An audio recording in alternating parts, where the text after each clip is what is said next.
欢迎进入由千禧之星珠宝独家冠名播出的《谁是挑战王》，我是主持人撒贝宁。2015年挑战不可能总决赛即将拉开帷幕。今天3位评委将从48组进入荣誉殿堂的挑战者中，选出10组挑战者晋级总决赛，升级挑战，角逐唯一的年度挑战王称号。10组选手的名单是：巅峰行者诺克。一次行走阿尔卑斯山3500米的高空，诺克完成了这个星球上最勇敢的前行。下一组选手9层人塔，一次携手中国、西班牙643人挑战9层人塔，创造了挑战项目的人数之最。我一辈子也没有看过这么困难的挑战。接下来是2组来自非洲草原和蒙古草原的千里眼，拥有超过6.0的惊人视力。他们之中，谁才是人类视力的最强者？声呐辨人陈燕，一位视障人士练就了像蝙蝠一样通过声音辨别物体形状和材质的生存能力。2个，并且1前1后。狐狸狗催眠克里斯蒂娜列侬，一只来自英国的小狗，可以让11个人在现场安然入睡。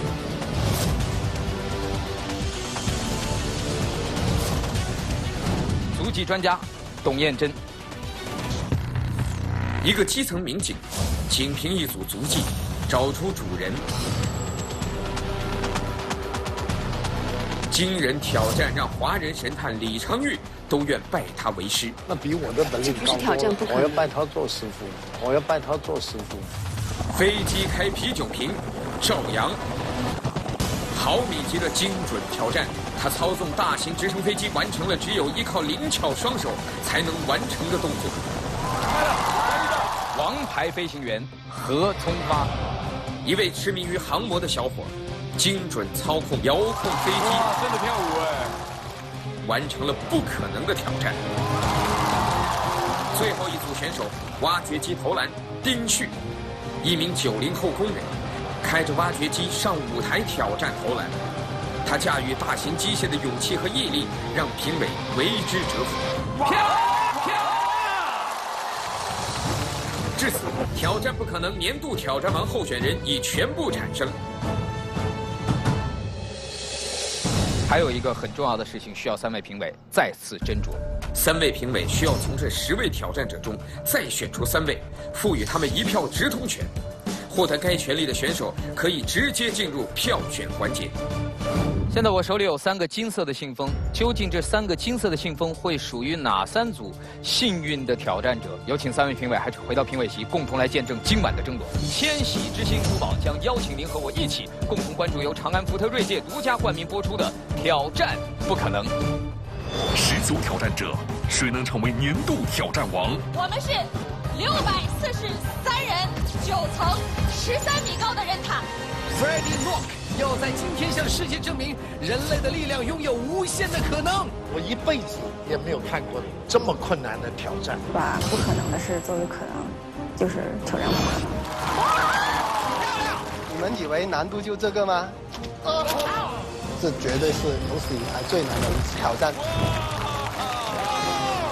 起床啦！起床啦！起床了。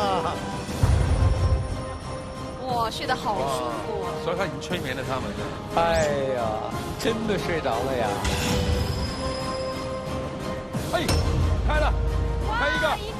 现在我们看到朝阳已经成功的打开了啤酒瓶盖。2015挑战不可能年度总决赛马上开始。有请主持人撒贝宁。平凡生命，旗帜绽放，欢迎来到中央电视台综合频道为您奉献的大型励志挑战节目《挑战不可能》。今天晚上是我们本年度挑战不可能的年度总决赛。在过去3个多月的时间里，我们在这个舞台上见证了来自全世界各地的挑战者用他们的行动，向我们证实了人类超凡的勇气、超强的毅力和超越常人的能力。他们一次又一次变不可能为可能。那么今天晚上，经过我们3位评审审慎的抉择，我们从所有进入了荣誉殿堂的挑战者和挑战项目当中，选择出了10组挑战者，他们将在今天晚上争夺年度挑战王的称号。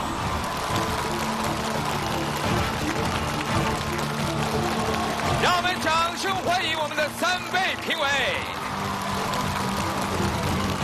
华人神探李昌钰博士，挑战人类的极限，拓展生命的知识。我心目中的挑战王就是一个充满生命活力的人。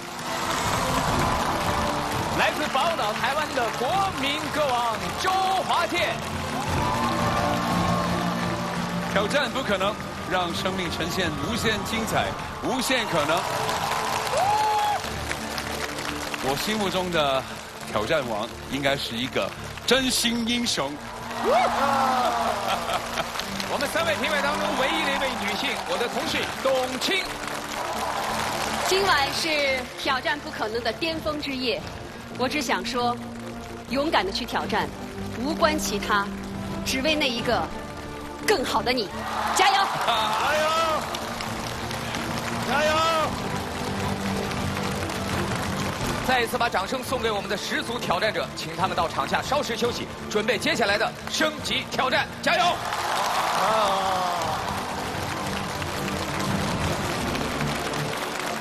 锐意前行，皆由我定。挑战不可能由全方位领先7座 SUV 长安福特锐界独家冠名播出，激荡脑力，激发潜能。挑战不可能由核桃乳领导者6个核桃独家特约播出，经常用脑，多喝6个核桃。在我们节目播出的过程当中，您随时可以登录新浪微博，使用雷达扫描参与挑战不可能话题互动。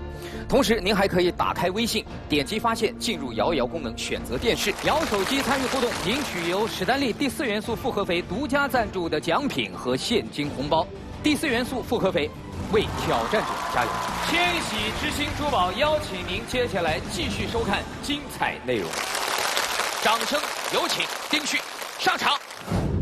90后女孩丁旭曾在舞台上驾驶挖掘机挑战投篮，让观众见识了人类和机械的完美结合。太不可思议了，就是这个机器的手臂几乎就像人手一样。而谈到家人和生活，却让她泪流满面。之前爸妈是不希望我开挖掘机，他会觉得特别累，在外边晒成那样，挺愁我找对象这些事的。今天的总决赛，丁旭将再次带着他的小伙伴来到舞台。变形金刚又来了。这一次，他又将带来怎样的升级挑战呢3位评委老师好，各位观众好。丁旭怎么样？最近过得好吗？挺好的。是不是节目播出之后受到很多关注啊？女汉子的级别又升级了，又升级了。这是丁旭特别不想看到的变化。直接说吧，有没有就是因此而特别开始对你有好感的？这个可能有吧？哎，可能有哦。你说的啊，那小伙子又没特别关注你啊，丁旭脸唰一下就红了，唰一下就红了。我长这么黑，你都能看出来。那么接下来就让我们共同见证丁旭的升级挑战。挑战者要驾驶挖掘机在篮球场中场位置，并让机械臂保持在3分线外进行投篮。挖掘机的投篮距离相较上次增加5米，但挑战难度却以几何倍数增加。挑战者每轮有10次投篮机会，命中5球即为挑战成功。挑战者有2次挑战机会。货真价实的3分球。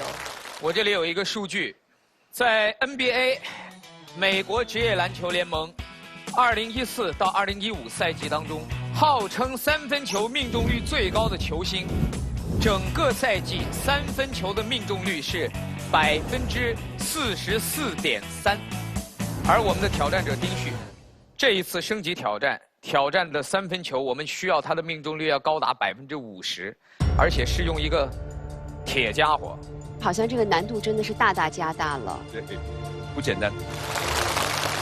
准备好了吗？好，准备好了。上车。我宣布丁旭的第一轮升级挑战开始。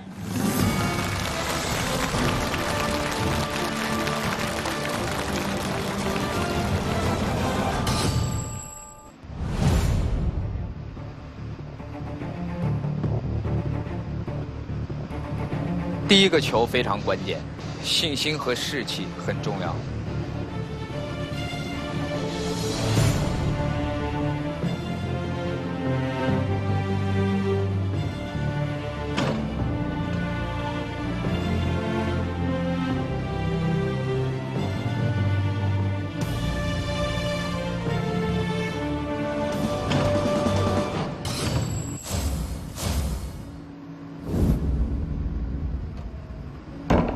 哎呀，哎呀，很接近。哇，这个太远了哈。哇，有点远了距离。就看第二个球了。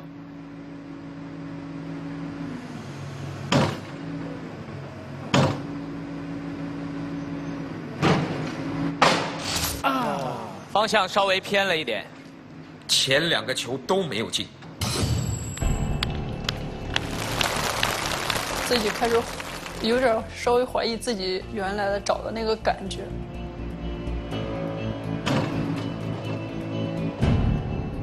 哎呀，哎呀，有了！哎呀，丁旭已经4球没进了，第5个球出手了。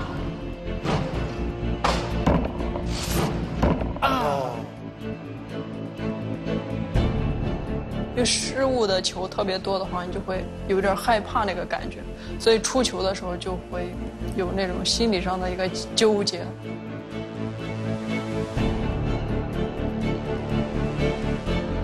看关键的第6球，如果这个球不进，他的第1轮挑战将告失败。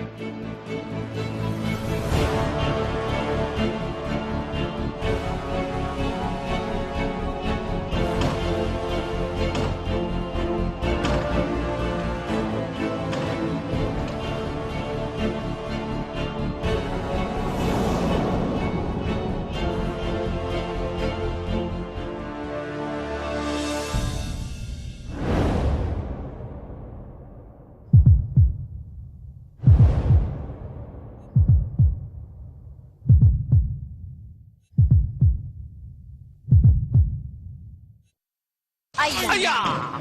哎呀！哎呀！哎呀！哎呀！哎呀！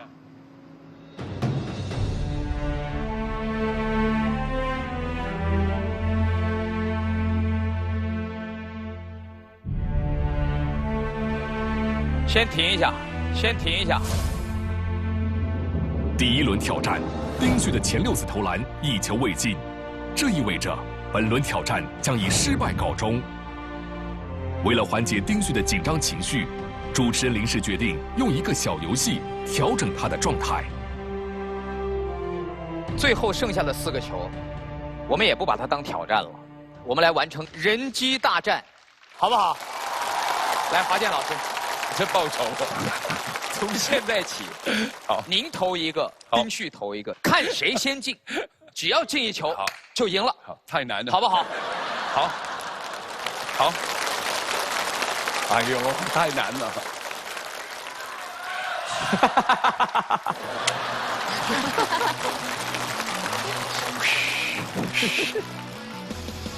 太难了。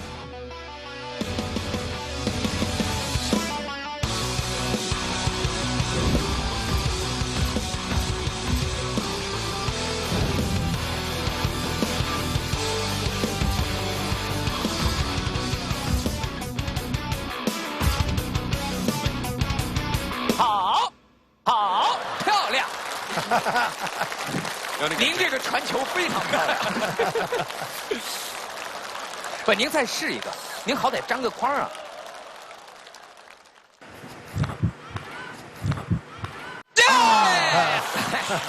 可以继续了。你面对华健平都没有粘着篮筐的，你有什么好紧张的？我现在不知道为什么，我希望他不进。奇怪，我们要有个啦啦队拿着那个花草。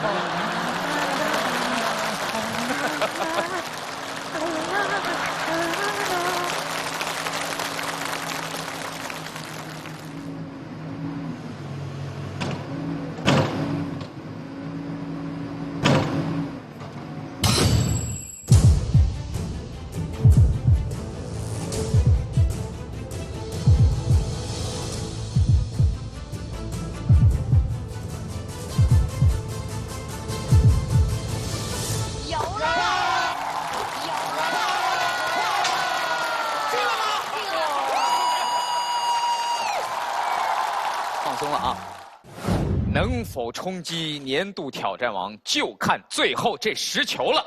好的，加油！谢谢。加油！加油！好，来上车。我宣布，丁旭第2轮挑战开始。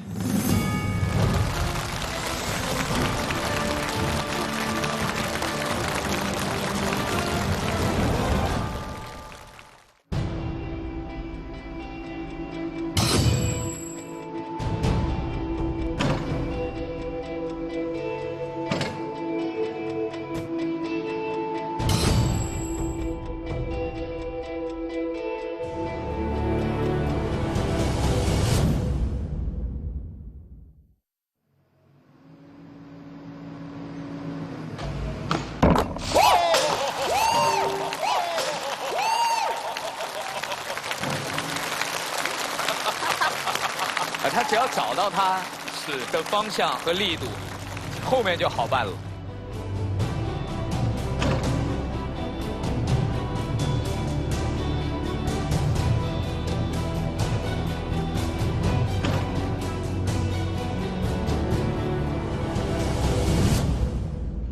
漂亮，差一点点，好球！好。越来越接近。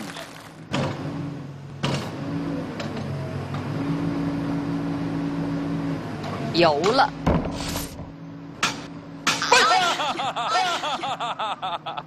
连续2个球出手都稍微轻了一点，加油！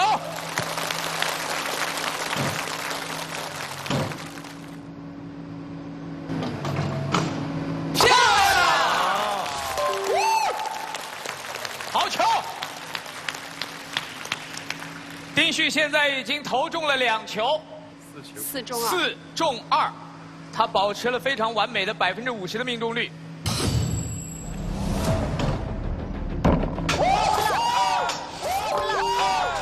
进啊！漂亮！现在是第6个球，油了。哎呀！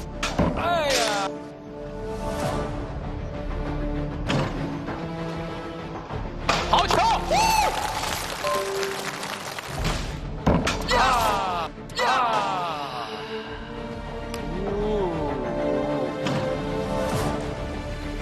这时的场上还剩下最后2个球，而丁旭离挑战成功只差1球。这一次，丁旭能否逆转战局，挑战成功呢？丁旭完全还有希望在这一轮实现一个大逆转。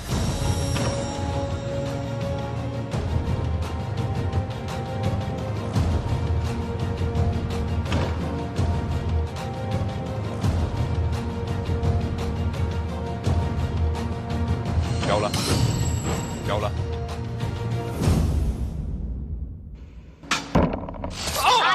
哎呀！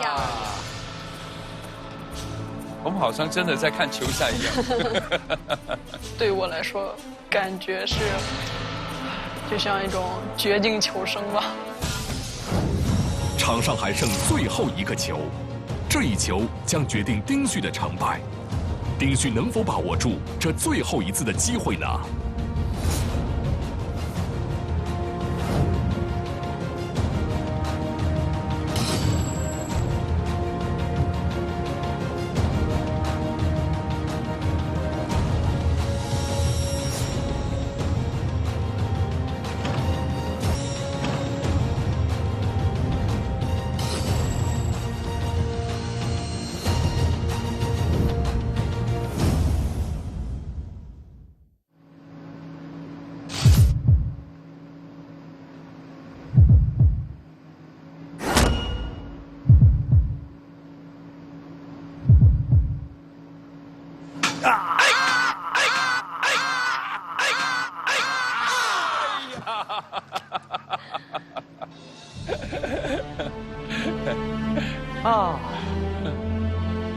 丁旭一直在尝试，一直没有放弃，已经相当不容易。对呀，从现在这个情况来看，这个不可思议的了。成功它从来不是直线，就像投篮讲究一个弧度一样，成功也是一个曲线嘛，有起有落的。我觉得你真的已经表现得非常好了，而且我觉得对于丁旭来讲，能不能拿这个这叫挖掘机啊投篮命中，这真的不是什么大事儿。对，我倒是觉得吧，我还是言归正传，你那身边那些对你有好感的小伙子抓紧了，真的，这么好的姑娘，你看要身高那比撒贝宁的腿还长，对吧？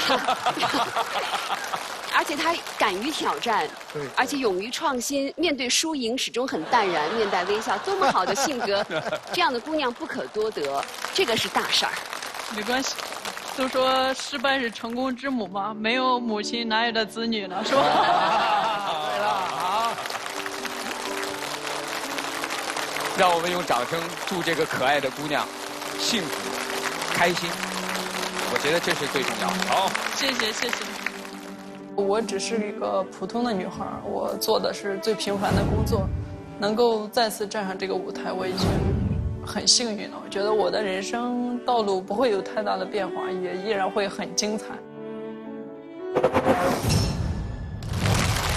接下来的这位，他以航模飞行员亚洲之王的身份入选我们年度挑战王的候选名单，他就是我们的何聪发。大家好，我叫何聪发。何聪发，中国航模王牌飞行员。这是谁给你的称号？大家公认的吧？啊，太嚣张了！这个的确是事实。这个事实是怎么样产生的呢？全场公认的呀。你说全场公认的时候，那条掉下来了。年轻人不能过于自傲。面对评委的质疑，他用精湛的航模操控技术证明了自己的实力。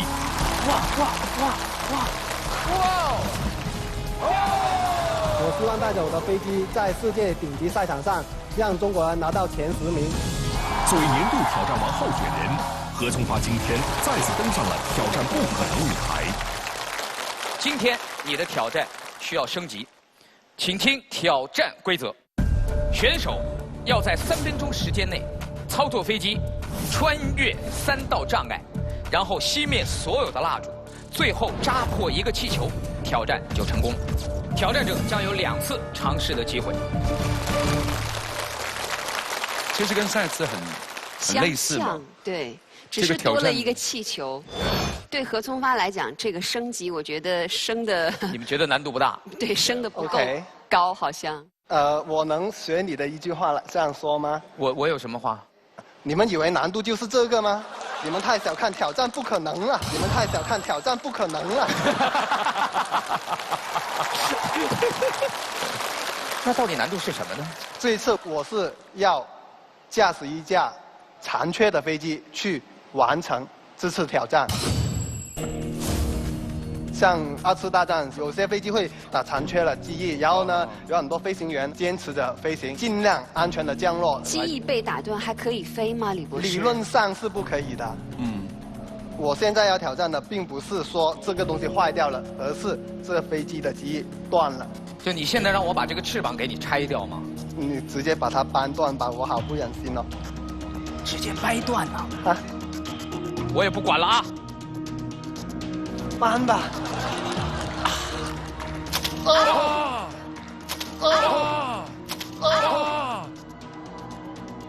我看到都难过。为什么要这样啊？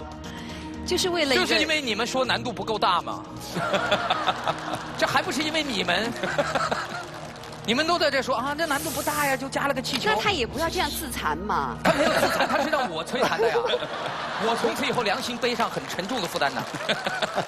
我想说，因为这是全新的飞机，我真的也没排练过，我也不知道这样子还能不能飞。你没试过呀？我没试过，真的没试过。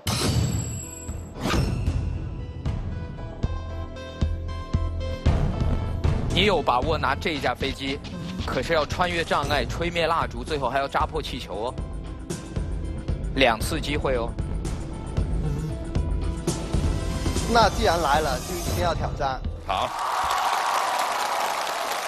请何聪发就位。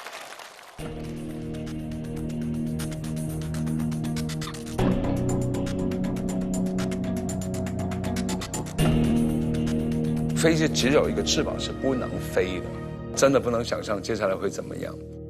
好了吗？可以了。升级挑战开始。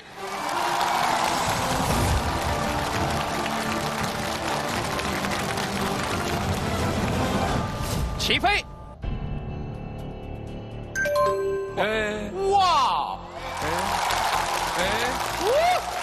哦！哇！哎呀，他真的，等一下，他自己会在乱动。等一下。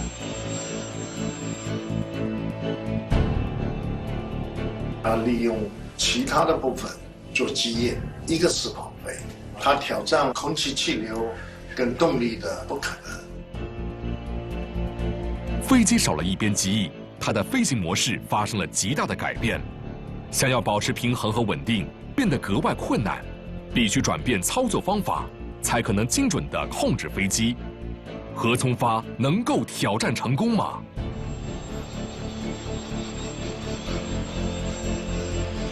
哇！哎呀！哎呀！他自己会在乱动。等一下。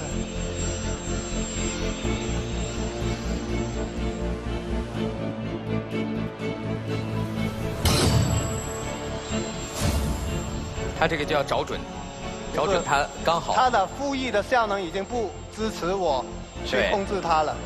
等一下。所以你就要找到他刚好面对着那个形状的时候，那一瞬间让它飞过来，让它转过来，其实是因为它有反作用力，飞机一直会在扭，不是这么容易啊。你再稍微跳，好，哎，稍微跳，好，哎，稍微跳，好，哎，啊。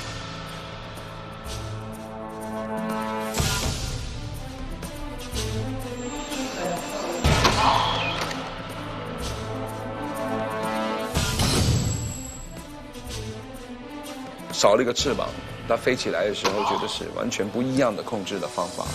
我看到后来有点慌张的感觉。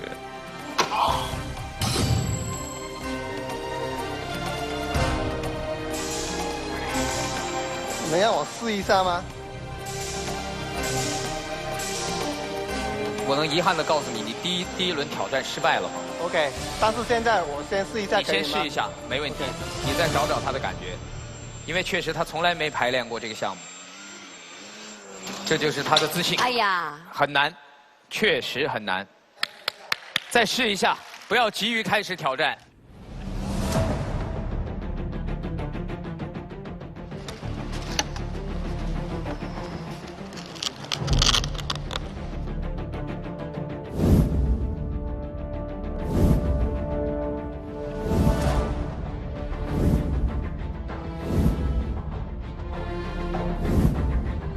其实他花了很多时间去调整控制的方法，感觉上应该是始终都过不了，会有这样子的困惑。这飞机的难度不是在同一个层次的，飞机没有了一边的翅膀，它是严重的不平衡。我要操作的非常的频繁，才有那么一丁点的可能去操作它，实在是非常的难。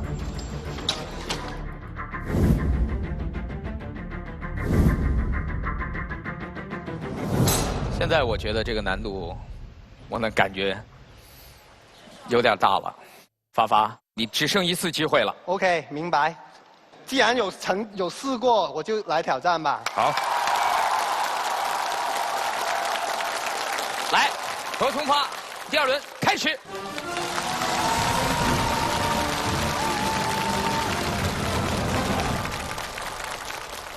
加油！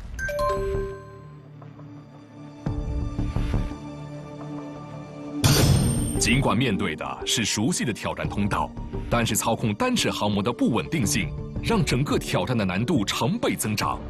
何聪发能克服操控的难点，挑战成功吗？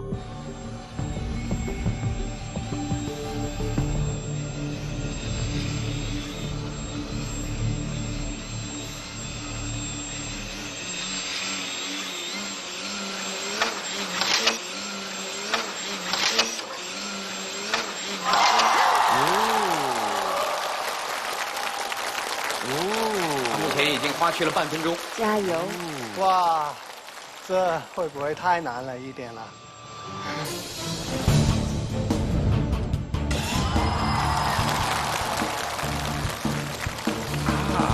漂亮，漂亮，漂亮，漂亮，一个来，一片一片的来，对。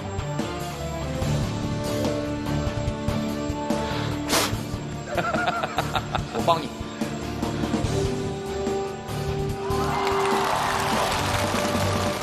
灭完了吗？好，灭完了。注意时间啊，还剩1分钟。这一关真的是非常非常的难。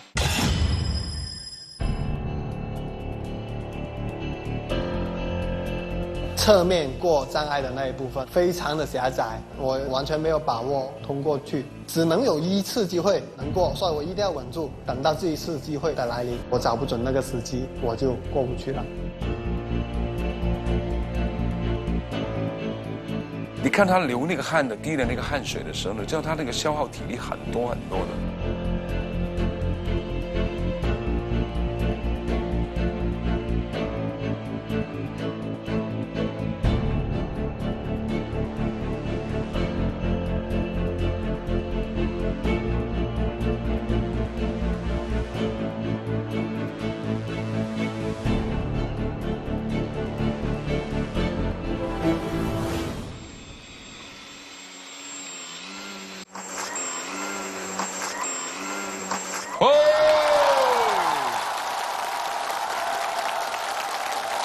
哎，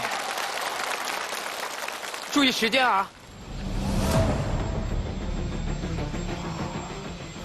哎，差不多，差不多。加油！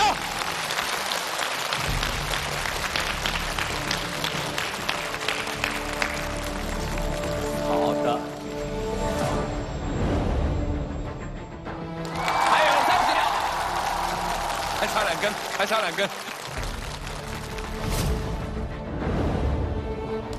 好像吹完了，哇！好，4球。最后刺破气球，用螺旋桨。哎呀，他是用螺旋桨。飞机真的非常难控制。注意时间啊！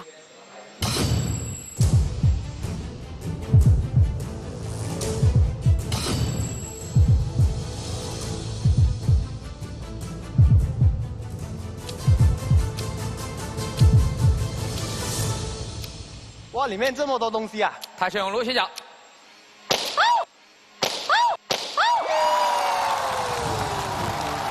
何聪发挑战成功。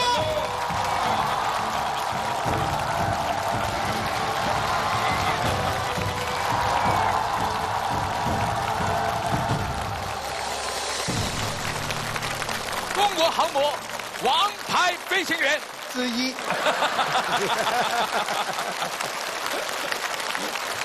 我喜欢你这种态度，你现在越来越严谨，跟我们的节目一样。你以为我们只准备了那1个纸条吗？确实有之一，送给他。谢谢。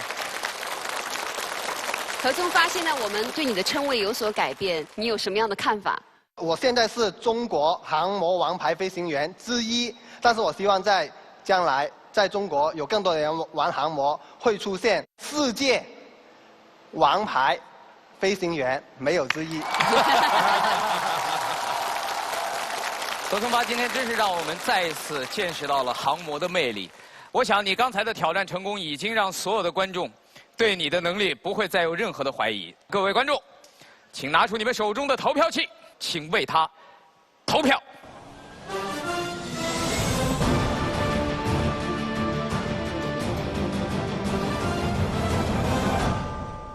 谢谢各位观众的投票。接下来我们一起通过大屏幕看看何聪发拿到的票数是多少。179票。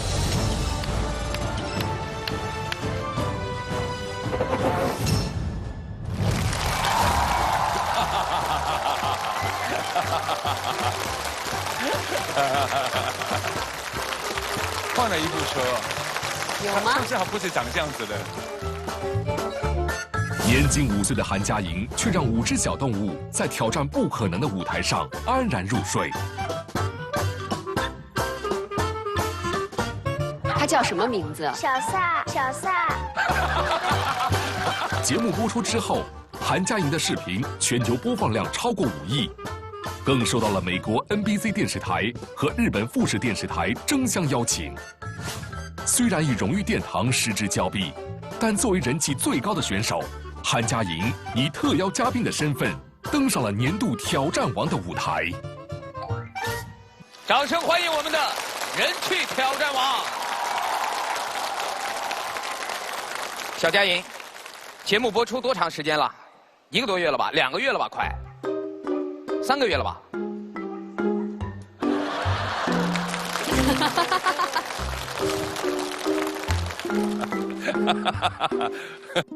你现在是不会说中文了吗？基本上。对，我觉得他怎么牙掉了呢？对呀，你牙齿不太一样。上次来的时候。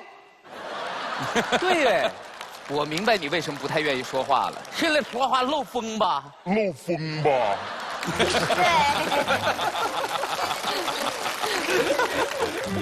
哎呀，小妹妹，我上次没有给你过，你会不会很恨我？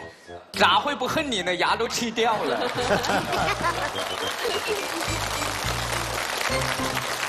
来，我给大家介绍一下，今天这5个要被我们的小佳莹催眠的小动物，分别是小萨。走到哪儿，所有人看见我都说：“小萨乖，小萨睡觉。”可爱的小萨睡觉了，你真乖。是你借着他更火了。真是，我真是。就白混了。我真没想到，对。但是我怎么觉得，好长时间没见，他长大多了呀。所以他长大以后，你再催眠他，会有技术上的难度吗？就是我抱倒是抱不动，现在能有别的绝活了，能让他坐，还能让他趴，还能让他倒下，倒下就是那种睡觉的姿势。那待会儿你给我们展示一下，好不好？好。这一只，大家隔着远看不见吧？你以为是蜥蜴？错了，我告诉大家，这是一只小鳄鱼。小鳄鱼啊！哇哦！天哪，这个鳄鱼很小吧？这个鳄鱼大概才几天？是的，很小，但是你也可以把手放到它嘴里试试。这一只，它叫什么？它叫狮哥。大狮哥，久仰久仰。这个，这是什么呀？龙虾，龙虾。这是麻辣的呀，还是原味的呀？是做菜用的那个小龙虾吗？又没做过小龙虾，我怎么知道呢？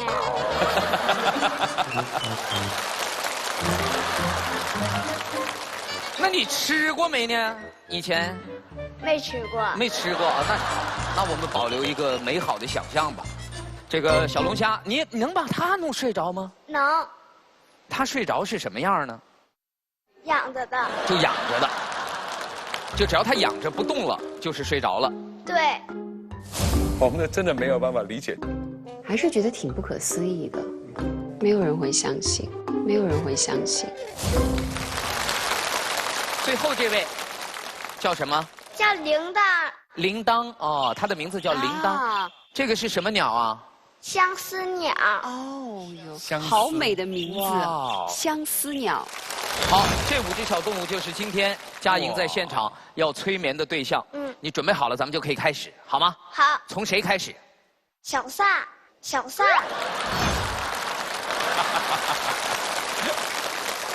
我就知道我的重要性还是很大的。来吧，我们有请我们的挑战助理到台上。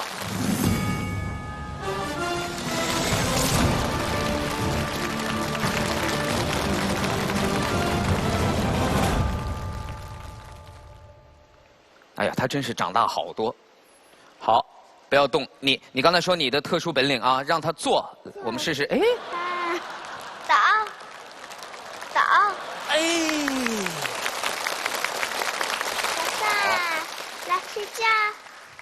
哦，还有枕头。睡觉了，小伞，来再搭上爪子，睡觉。乖小伞，胖小伞，枕着枕头睡觉啦，你真乖。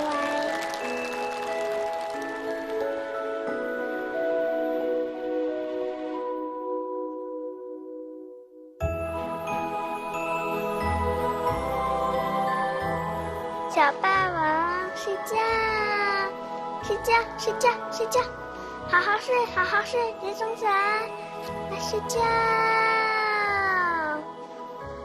睡觉。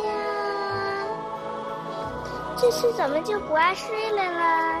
这次上电视台，你高兴还是害怕呀？多好啊！来睡觉。睡觉，小霸王，睡觉，小霸王。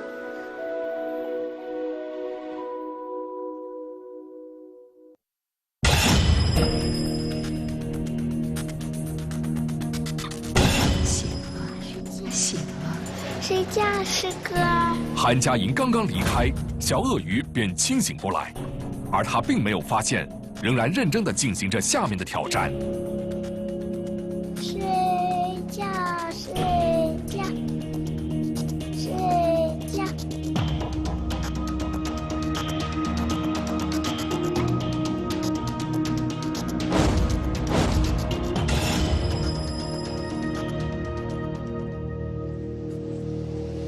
来，这次怎么不爱睡了？你一定要好好睡啊！来睡觉，小霸王，睡觉，睡觉，睡觉，睡觉，小霸王，睡觉，小霸王，睡觉，睡觉，眼睛闭上了。去看，我看看那个鳄鱼的眼睛是什么样子。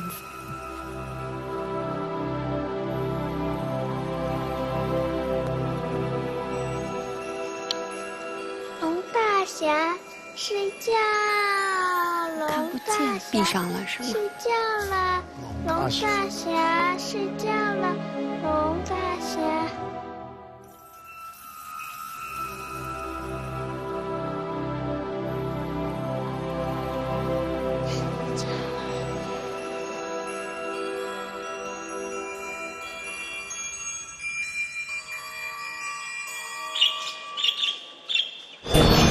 前面4只小动物都已经睡着了，而笼子里的小鸟却非常活跃。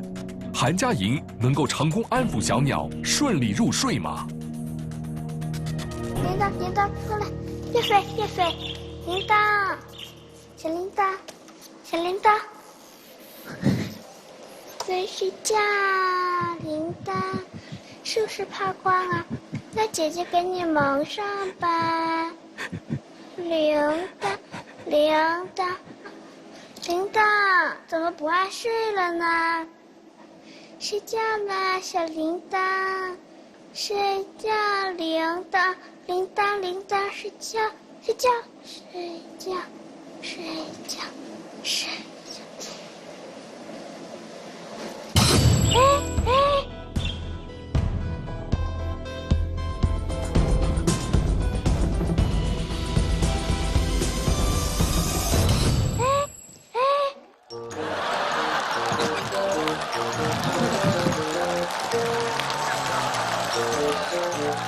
慢慢滑它。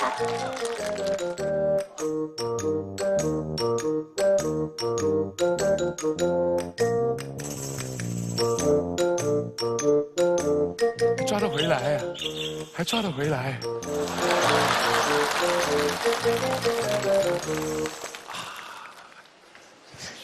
睡觉，睡觉，铃铛，睡觉。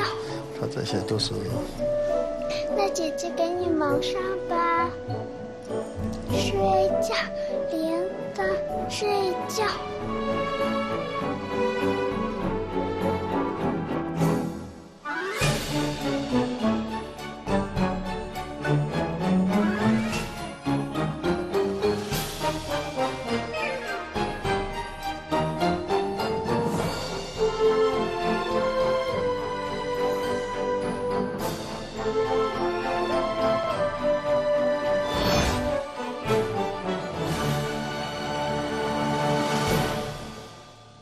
起床啦！起床啦！起床啦！起床啦！起床啦！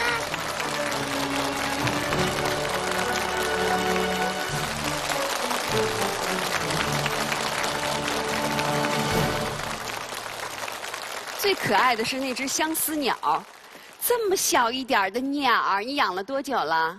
就是几天。就几天啊？就几天你就能把它给催眠了？对。董卿，这可能是你一生当中很难得的跟鳄鱼亲密接触的机会。来，你可以放我衣服上。放你衣服上面，可以，你试一下感觉。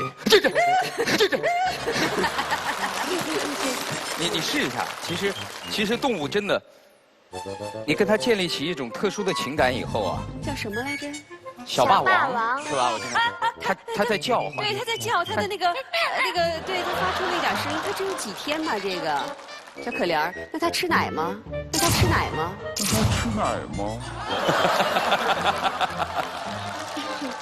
它不吃奶。我们把它缠在嘴上的胶布打开来。咬人。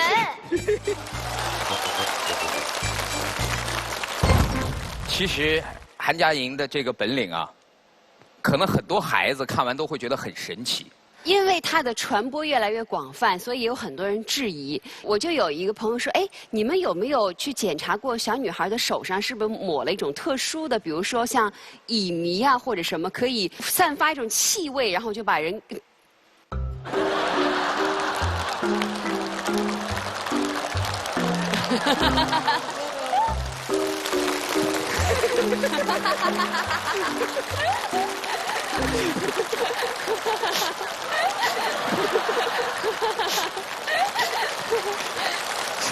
所以韩佳莹虽然在上次挑战当中，我们的3位评委出于各种考虑，没能让这个项目进入到最后的荣誉殿堂，但是今天我们还要给她一个鼓励。这一季我们挑战不可能一个非常特别的鼓励，挑战不可能年度人气王大奖。我们有请李昌钰博士给这个孩子颁发出我们本年度的这样一个特别奖项。其实孩子的天真心有时候会有一种独特的力量，他觉得他可以，他觉得他可以跟他们讲话，所以他就做到了。接下来你可能要去很多地方把这项本领展示给别的人看，我也希望你要把这种和小动物在一起共同相处的这种快乐带给所有的人。摇手机参与互动，赢取由史丹利第4元素复合肥独家赞助的奖品和现金红包。第4元素复合肥，为挑战者加油！千禧之星珠宝邀请您接下来继续收看精彩内容，让我们掌声有请人体雷达陈燕。大家好。声纳人陈燕拥有与蝙蝠相似的声纳能力，通过声波辨别物体的方位和形状。真的？怎么可能？超凡的能力背后，又有着怎样不为人知的故事？我记得我小的时候，姥姥总是不领着我的手走，让我靠听走路。我5岁的时候，她就让我自己去买东西，自己去公园玩。那个时候我理解不了，我就特别恨姥姥。但是，在2002年的1月13日那一天，我姥姥永远离开了我。在头一天，她跟我说，其实她在后边悄悄地跟着我。他跟了我18年。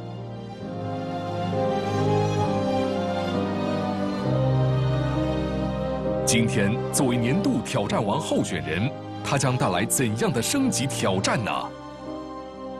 直接上道具。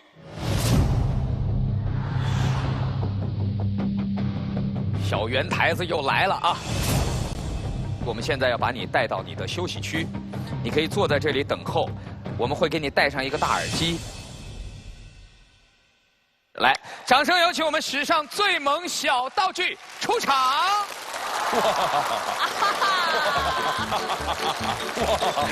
哇！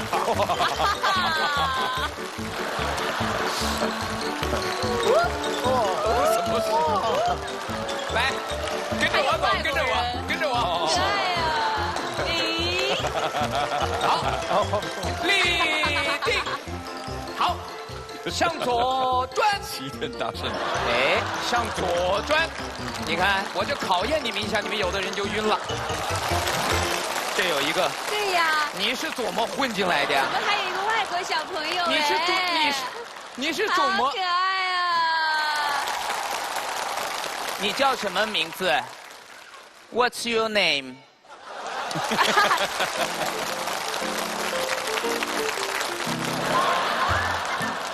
我说的是英语吧？是。是啊，是啊。What is your name？ Where are you from？ 拜拜。你要干嘛？你说什么？我喜欢你。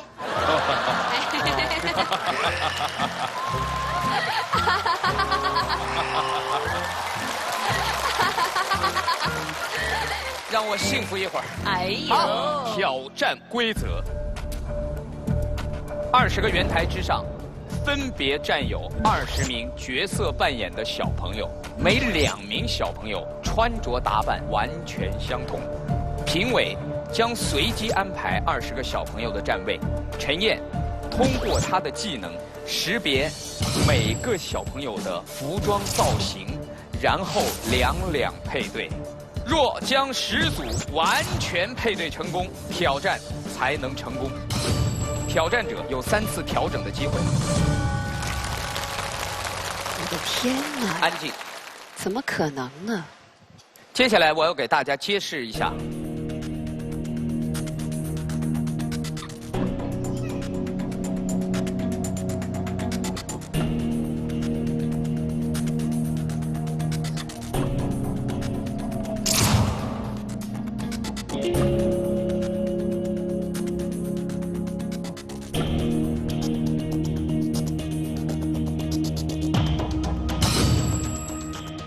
什么意思？是不一样的？不知道，放了一样东西。是不一样的，对吗？不一样。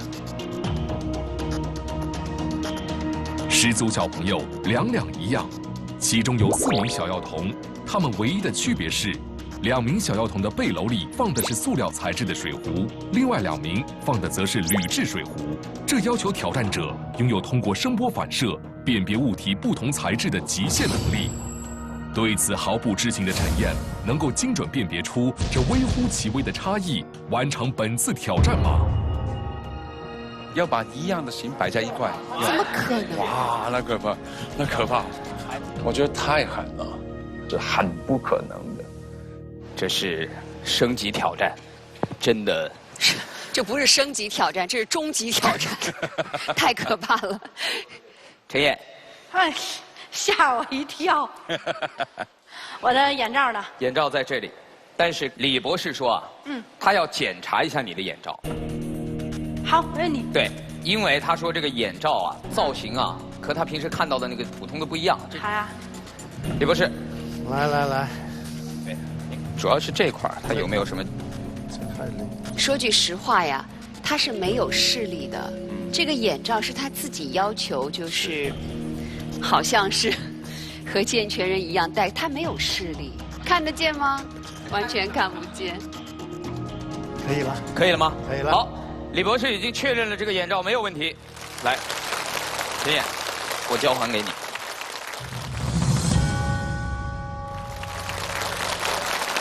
准备好了吗？准备好了。挑战开始。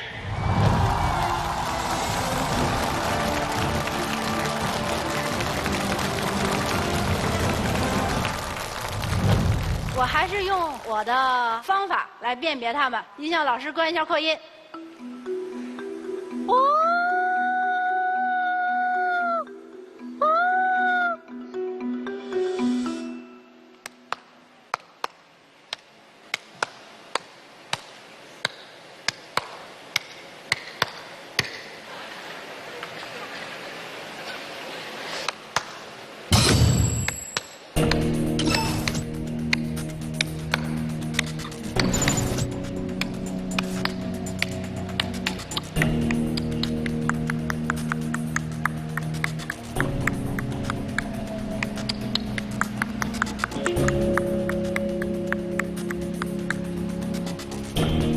完全记住他刚才听到的那个反射音。应该是吧？对，然后他要把那个应该是太难了，要把相还有似的点记性，可怕了，简直是。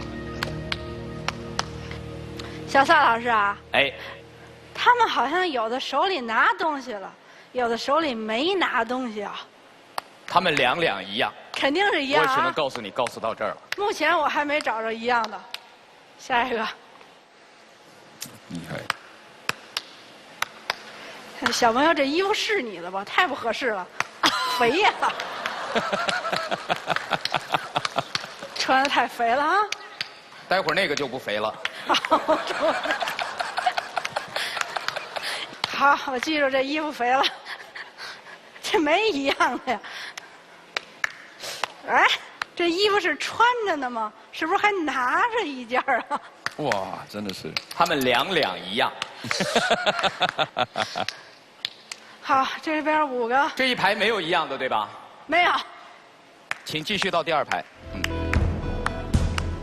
为什么衣服那么宽？为什么有人穿一件拎一件？他真的就是凭他的声音回撞回来的那个声波去判断的，太神奇了。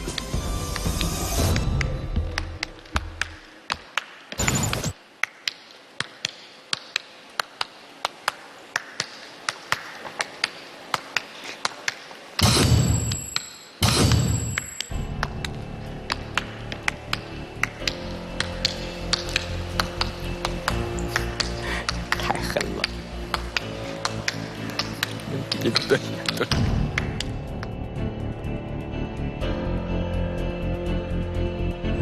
站在第2排第4位的小姚童是陈燕碰到的第一个与之前小朋友造型相同的。这名小朋友的出现，意味着本次难度升级的挑战才真正开始。他能凭借敏锐的声呐能力识别出来配对成功吗？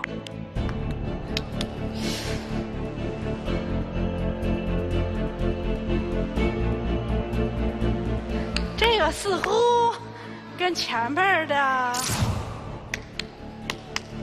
音乐老师关一下音响。哦哦哦！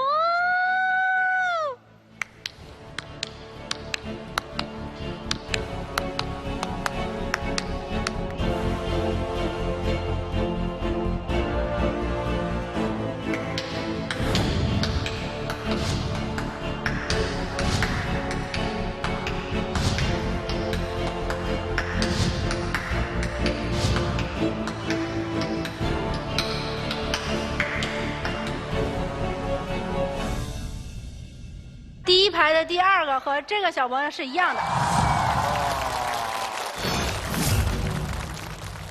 这真怎么死？我想不通。对呀，怎么？真是想不通。真是匪夷所思。这就是又穿着衣服，又拿着衣服那位。第2排的第3个跟这个小朋友是一样的。小朋友，你这衣服也不是自己的，太不合身了啊！第2排的第2个跟这个是一样的。哇！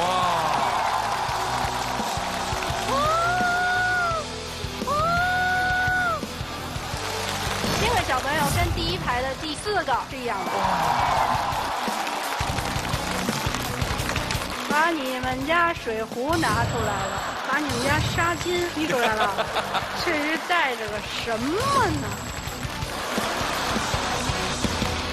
没有一样的。音乐老师关一下音响。哦哦！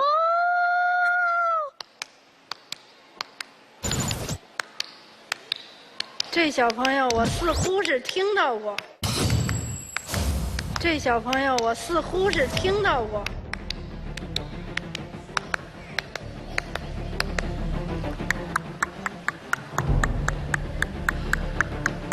挑战的规则是把装扮相同的小朋友两对应的找出，但是陈燕并不知道，其中有4名小姚童的着装相同，只是背篓中暗藏玄机。他在之前的声呐辨别中已成功挑选出2个，现在面临第3个同样扮相的小姚童，他将做出如何选择？太难了。小蔡老师，哎，他们两一样。他们两一样。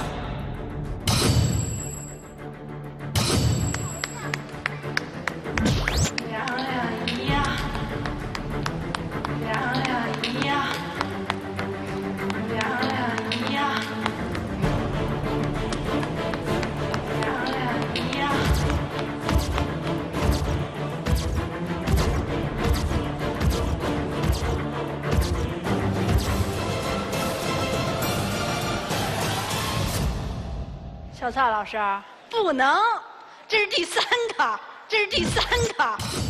你确认你之前碰到过同样的吗？对，肯定碰到过，还是2个都挑出来了。哇！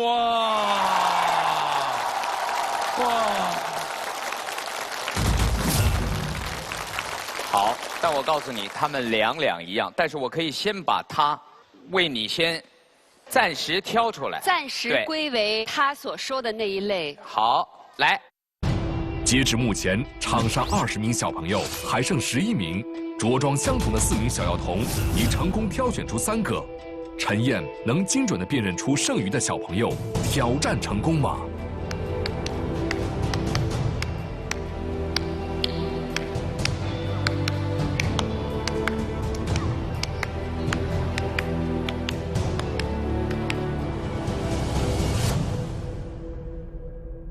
第1排第3个跟他一样。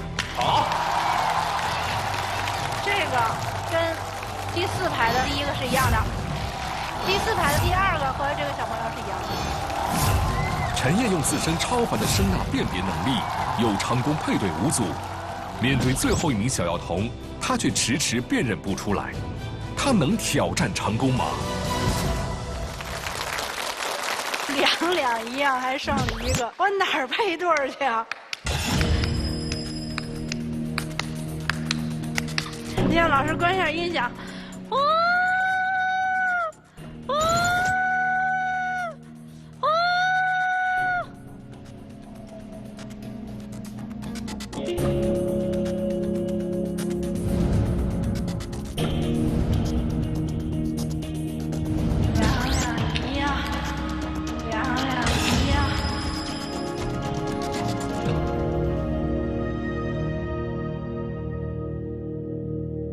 我认为，在场上出现了4个一样的，4个一样的。哇！4个一样的，就是刚才你找到了3个一样的。对。这个跟那3个是一伙儿的。是。但是他们两一样。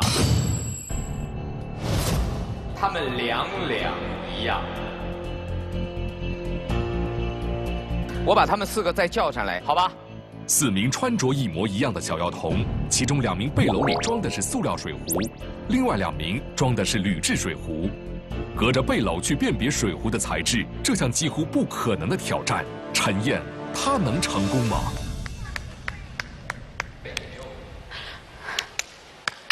这不是一模一样吗？这不可能啊，这个。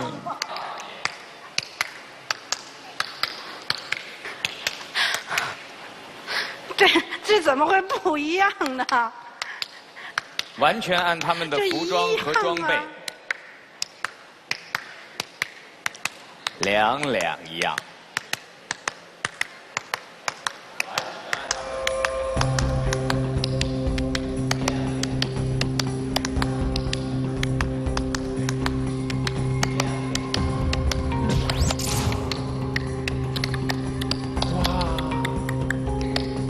有背东西的，我就估计啊，有没有的，我试试啊。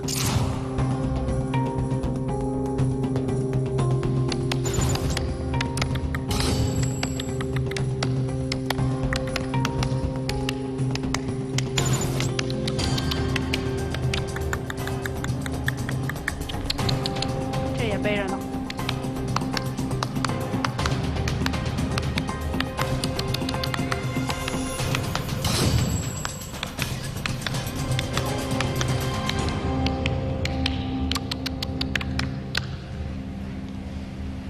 昏头了，真的。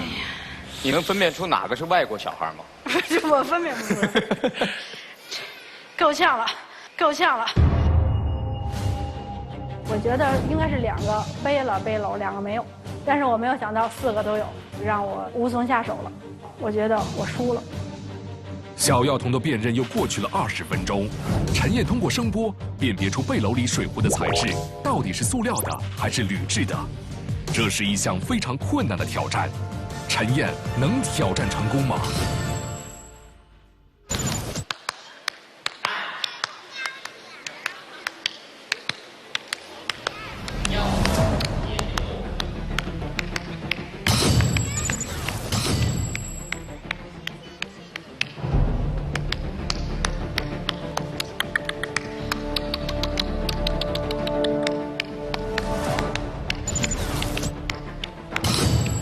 最后我发现微乎其微的发出不同的反射音，所以我就按照这个不一样，进一步的找。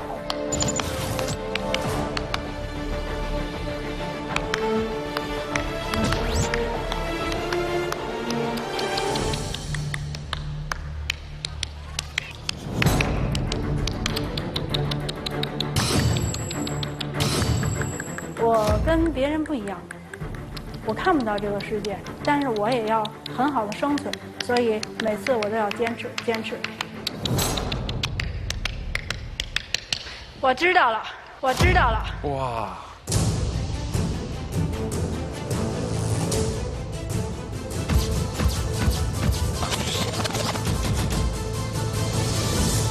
在我面前的这2个小朋友是一样的，那2个小朋友是一样的。为什么？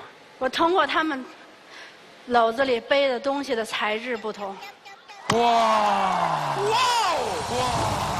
陈燕完全挑战正确，这2个小药童背的是塑料水壶，而另外2个小药童背的是金属水壶。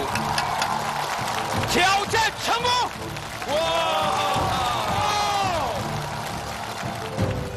我是一次又一次被陈燕感动，我觉得她根本就不是在挑战什么项目，而是向我们呈现她这40多年的一个生存的能力。谢谢，谢谢我们这些可爱的孩子们。谢谢，在之前我从来没有考虑过，我今天能挑战能到现在这个地步，谢谢。真是让我们太震惊了，我的天！我觉得有一点很好奇的是，其实这过程当中，陈燕你也有对自己特别没有把握的时候啊。可是整个过程当中，你表现出来的态度却是格外的轻松。你是为了让我们看吗？还是你为了暗示你自己，你可以克服一切困难？这是我生活的一个态度。记得在我小的时候，我总是遭到别人的排挤，说我是一个盲孩子，甚至也很多人说我是一个瞎子。但是姥姥总是说，成功并不重要，最重要的就是享受过程。所以，我的这前半生一直在享受过程，在我的世界当中听到的世界也很美丽。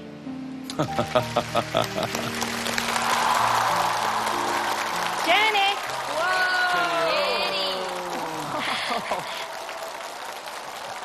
Stand up. Good. 接下来，请各位为陈燕投票。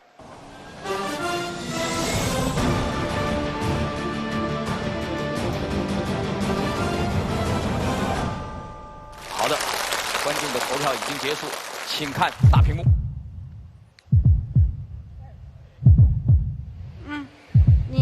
你也很Jenny也很激动，很激动，189票。谢谢大家的支持。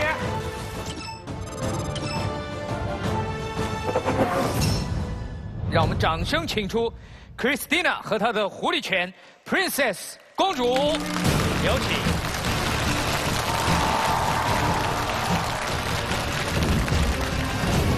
它是全世界唯一一只会催眠的狐狸犬。它是全黑的，它都没有眼白。我看着他的眼睛的时候，感觉就被吸进去了。在挑战不可能的舞台，他让11位观众安然入睡。光倒下的时候，我简直就惊着了。狐狸犬的神奇能力让很多观众感到震惊。那么，它是如何让人快速入睡的呢？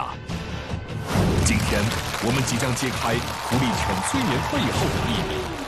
我还记得上次挑战，直到现在为止，我心里其实都还是有点疑惑。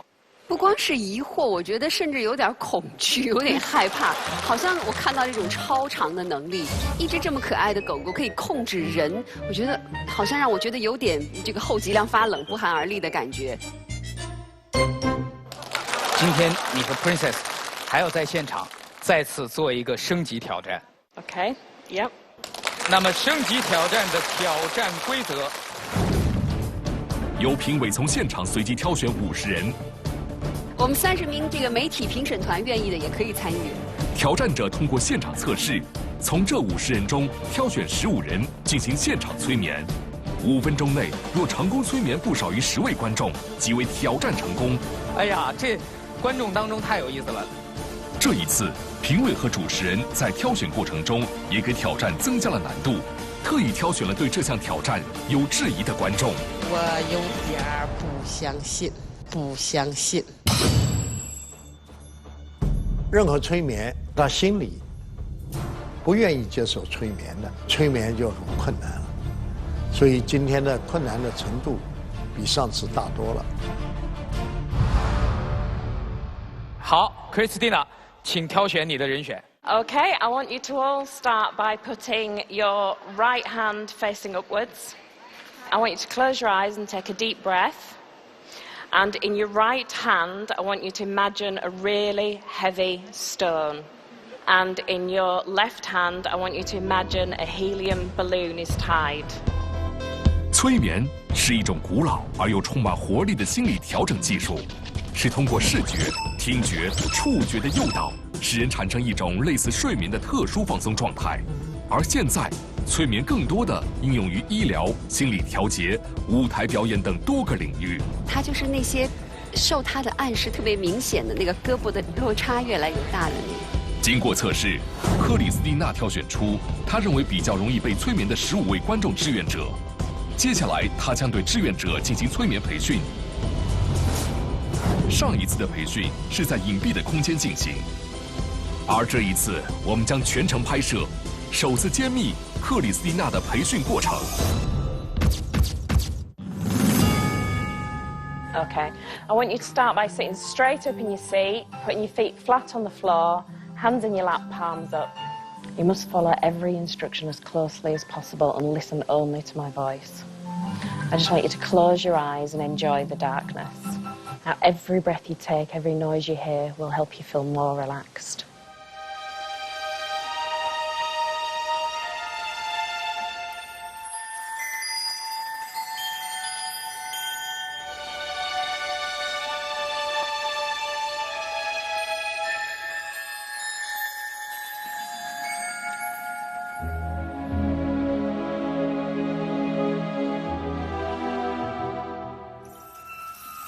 Every breath you take, every noise you hear will send you down deeper.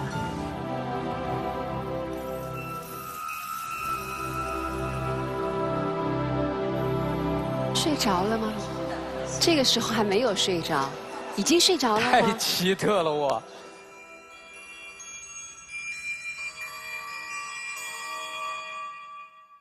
通常在诊所里面催眠，他一定要灯光稍微暗一点。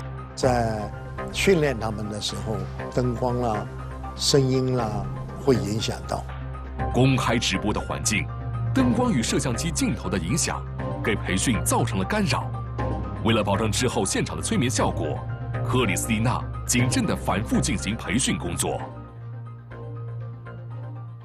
And on the count of 5, I want you to imagine on your right is a warm, comfortable pillow. On the count of 5, I want you to grab hold of that pillow. 放置身边的人。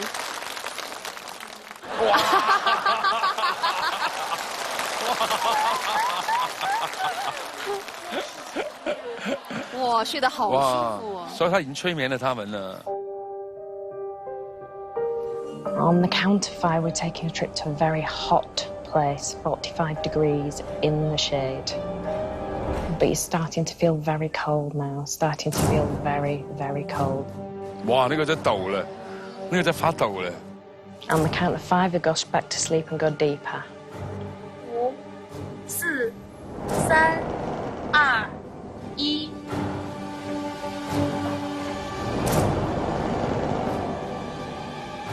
On the count of 5, I want you to sit straight up in your seat. On the count of 5, I want you to sit straight up in your seat. 1、2、3、4。 On the count of 5, you're going to have a drink in your right hand, and you'll drink that drink as quickly as possible. 1、2、3、4、5。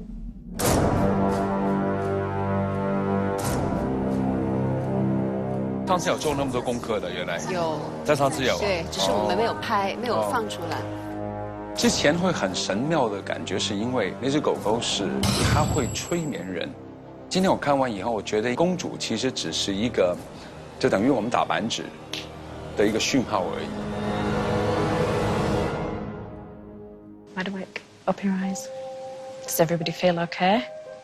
大家感觉舒服吗？现在，大家准备好去演播室了吗？哎，哎，哎呀，我们的摄像师，你们的摄像师，天哪，这是真的吗？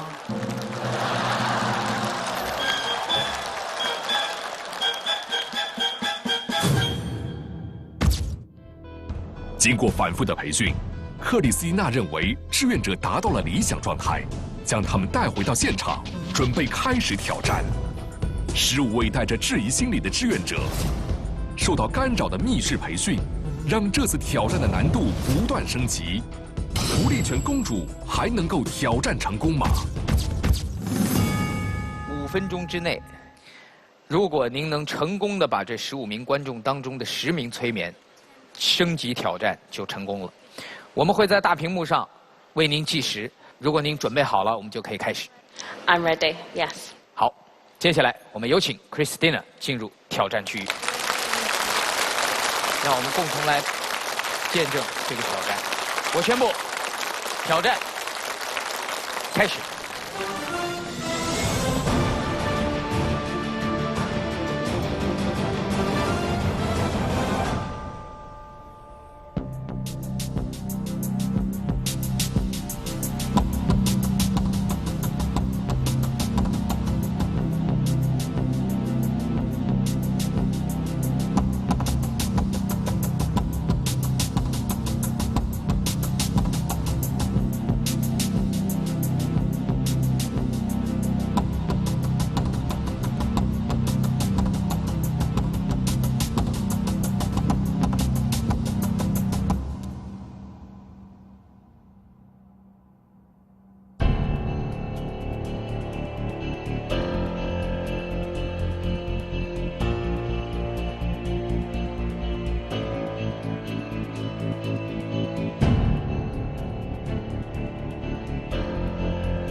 时间只剩下2分钟，场上只有1位志愿者被成功催眠，另外几位仍在昏昏欲睡。狐狸犬公主还要催眠9位观众，才能挑战成功。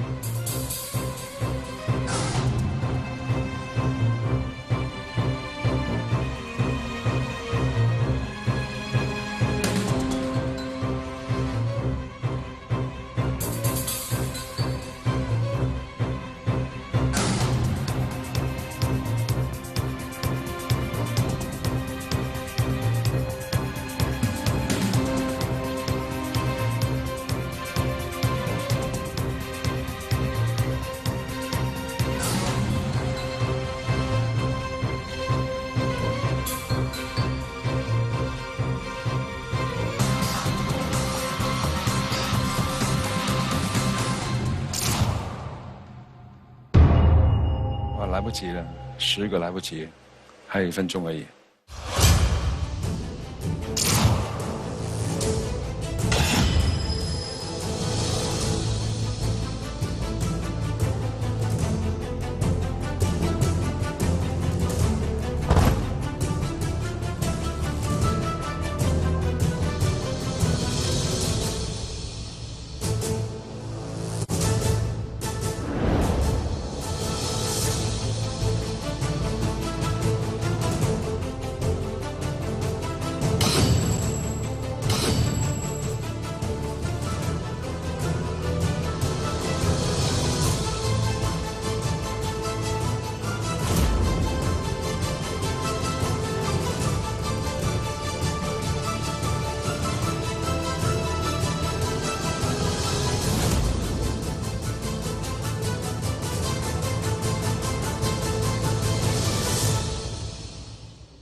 No, I don't think it's going to happen for these guys. Oh, okay. Thank you. On the count of 5, be wide awake. On the count of 5, be wide awake. 1、2、3、4、5。有2个真的睡了。Thank you， 谢谢。谢谢我们各位观众，谢谢你们的配合，也感谢 Christina 付出的努力。那个睡得特别香的小伙子，来，对，就是你。灰衣服。你特别可爱。小伙子，回来了吗？现在？你是不是这会儿？你现在回来了吗？这是演播室了。回来了。哎，对。如果要有特写镜头，能看看他的手，被那个垫子压的全是印儿，就他真的是睡得香的。你还记得那个过程吗？哎，请问你在哪里？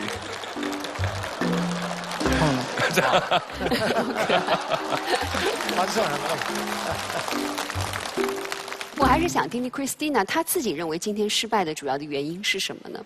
It depends a lot. Normally, I ask for volunteers, and people need to be willing. But there's a sense of challenge here. So they want to go to sleep, but they know they're challenging me, so they will fight it. 因为平时去寻求帮助的这些病人，或者是需要催眠治疗的这些，很愿意进入那个状态。他是带着渴望进入催眠的状态，而今天的观众呢，半信半疑，同时还有一点，那最主要我们已经知道它的过程以后，对，有了心理准备。我不得不遗憾地宣布，这个升级挑战失败了。但是，我们也希望 Christina 和她的 Princess 能够在未来，能够在让更多的人认识到催眠的科学性的同时，也能用这门技术帮助更多需要得到催眠帮助的人。再次把掌声送给 Christina， 送给 Princess， 谢谢 ，Thank you very much。任何的能力都是有它的局限性的，并不是一种超能力。今天的失败也让我们感觉到了这件事情的难度其实是非常大的。That belief is really strong. If you have belief in anything, whether that be that a dog can hypnotize you, it will happen. 掌声有请我们年度挑战王的候选人，足迹专家董警官，有请。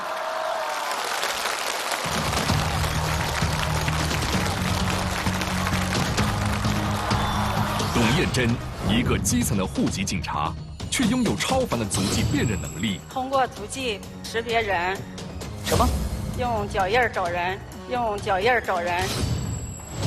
现场30位身高体态基本相同、穿着打扮一模一样的模特，其中1人留下足迹，董燕珍将通过观察他们行走的姿态，找到足迹的主人。我们给这所有的挑战助理换上的都是统一的新鞋，我一辈子也没有看过这样的挑战，一个比较遗憾。还没有找完，但是现在已经挑战结束了。不对，我这样觉得对董警官太不公平了。我们都渴望看到奇迹的诞生。以前没有遇到这么难的挑战，把不可能的事作为可能，就是挑战不可能。应该是24号的，应该是24号的。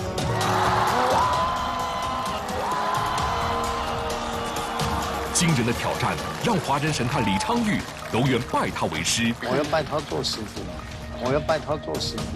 膜拜他，真的膜拜你，真的是。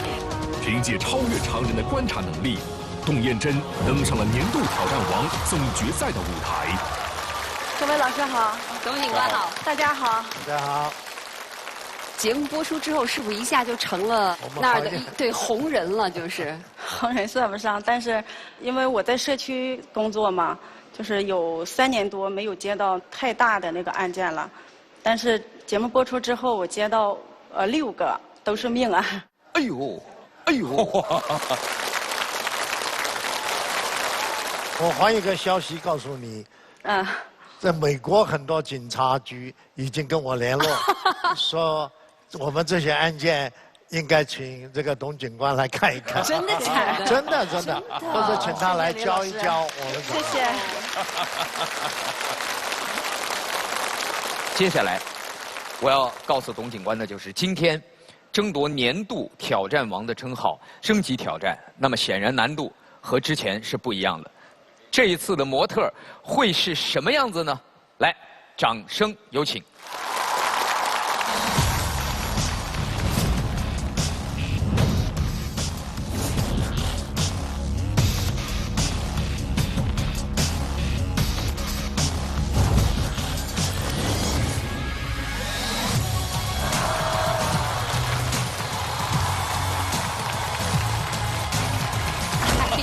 我的天哪！不会吧？还要戴着面具？现场15位戴着面具、身高体态相似、穿着打扮一模一样的孩子，挑战者要通过观察他们的行走步态，选出来自同一家庭的4胞胎，即为挑战成功。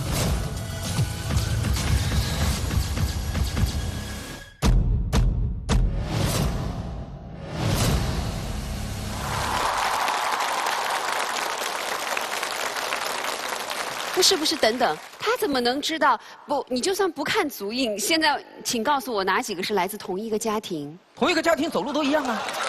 乱讲！同一个家庭的孩子有可能是完全不同的。比如说，也许兄弟俩的姿态是完全不同的，而恰恰这个兄弟跟别家的那个孩子却有点相似，这怎么判断呢？董警官，您自己告诉他们，如果一个家庭的孩子走路，他会有相似的，但不相同。不会相同。但是它会有相似。来，怎么样，董警官？5个一组，5个一组啊，每一组走2遍。每一组走2遍，就是来回2遍。好的。站在第1排的11号到15号，预备，开始。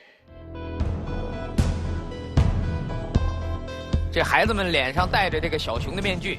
彻底屏蔽了他们面部信息，我们甚至还加上了帽子，连发型都不让董警官看到。您要通过观察这15个孩子的行走步态，将其中来自同一家庭的4胞胎孩子全部选出。可以了，可以了，哦，可以了。好，接下来1号到5号走。对我来说，这15个小朋友怎么走来走去都是一样的走法，我真的没看到任何的端倪是他们谁跟谁相像。最后5位，来6到10号。4胞胎是长得特别像，他们行走啊什么的有好多相似的地方。很不好找。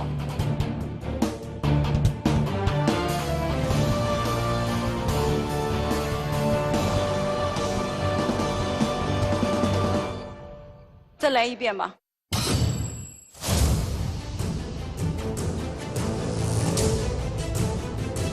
再来一遍，开始。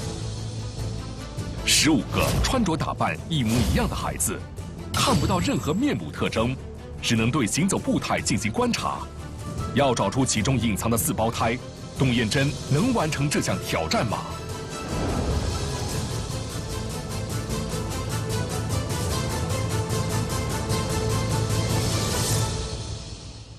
好了，这4个号的先叫上来。 让他们走一遍，我看看。12号上台，15号、8号、10号上台。好嘞，4位走过来，再走回去，来开始。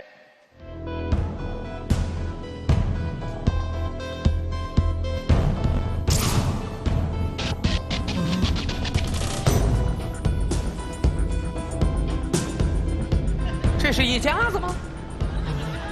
那个体型啊，包括行走姿势啊，和那10多个都不一样。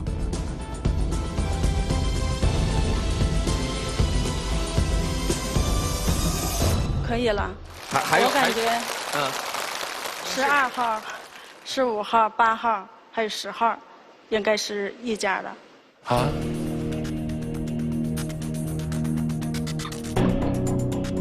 没看出来呀、不全部都一样吗？他们的胸都是往前扣的。来，你们4位往前走，就有点就我们说的含胸，有一点点含胸。您确认吗？您确认吗？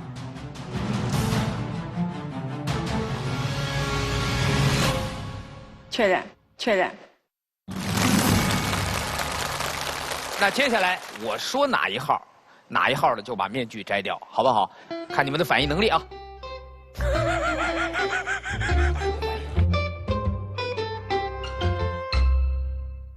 15号。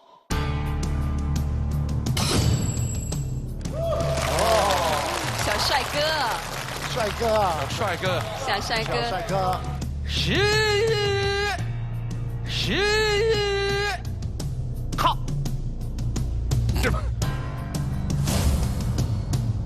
哦，也是个小帅哥。果然是双胞胎啊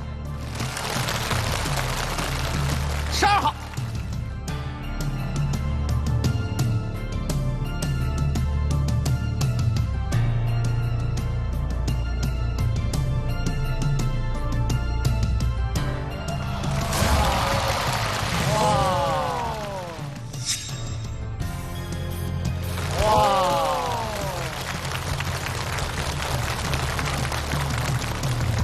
8号，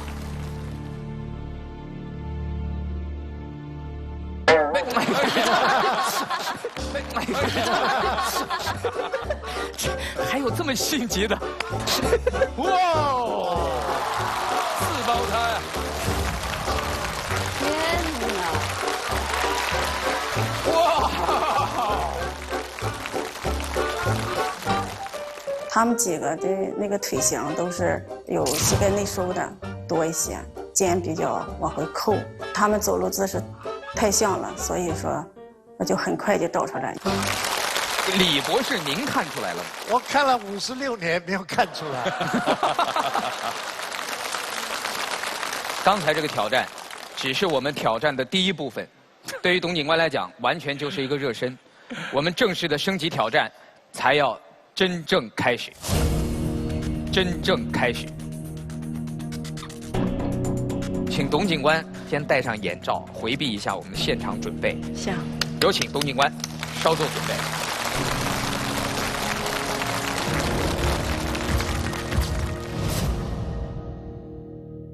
挑战的第2部分，这4胞胎孩子将带上1、2、3、4号的标签，然后不穿鞋，光着脚，每个人把自己的脚印留在台上。我们将把4个孩子的鞋重新给他们穿上。而我们的董警官将通过观察4个孩子穿着鞋走路的方式，来比对我们交给董警官的4个脚印，然后一一对应成功，才算挑战结束。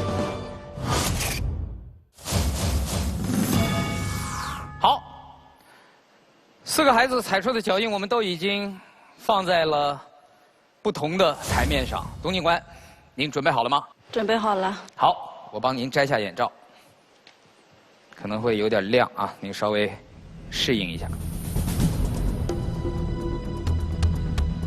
然后现在您可以自由选择顺序做辨识和研究。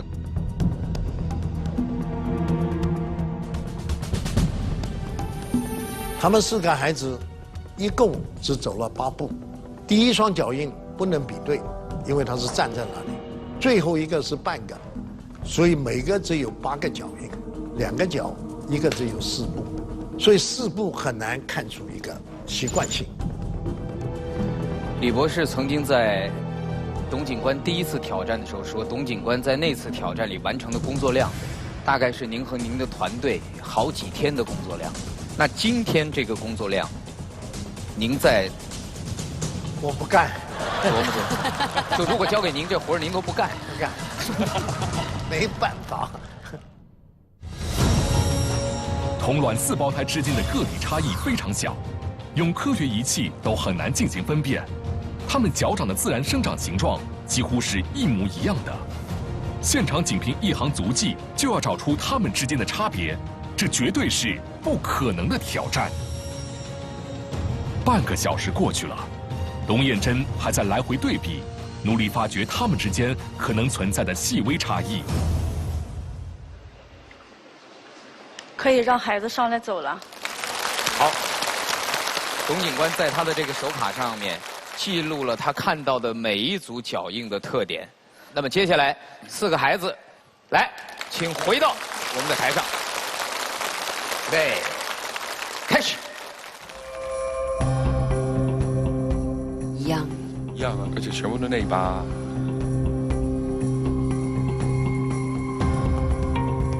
像这样的挑战吧，以前从来没有过，就是4胞胎，平时在生活中也见不到这样的孩子。同卵4胞胎，一个精虫一个卵子的，整个世界上只有70对，它的 DNA 是相同的，身材面相，有的时候连它的智力都一样的，完全是看走路的姿势，若是哪一个是哪一个，那太困难了。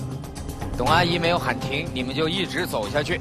因为光脚走，你可以看它脚纹呀、脚趾排列呀，但是你要真正穿上鞋子，首先你看不到脚趾排列了，哪个脚趾背哪个呀，或者哪个挨着哪个怎么进呀，都看不到了，所以说特别难。好，停一会儿啊。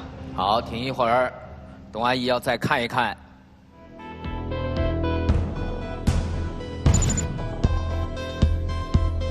在我们鉴定上面，通常脚印跟脚印相比，鞋印跟鞋印相比，我们不能用脚印跟鞋印去比，所以它离开了传统的鉴识科学的领域，是真正的挑战不可能的。再多走几遍。好的，啊，来，预备，开始。没有接受过这样的挑战，同卵4胞胎它们之间区别特别小，有好多相似的地方，很不好找，我心里也很有底。4胞胎孩子已经来回走了将近40分钟，他们走路的姿态都有些显得无力了。董艳珍还在专注地进行着观察，这次难度升级的挑战，她能成功吗？好了，休息吧，停下吧。可以了。董警官，那个您如果觉得有答案了，您可以一个一个的把他们叫到相应的台子上站好。可以，可以。您现在可以把他们叫到台子上站好了。3号。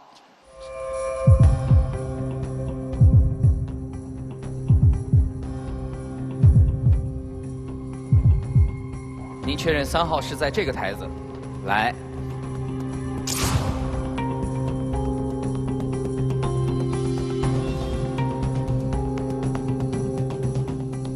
2号。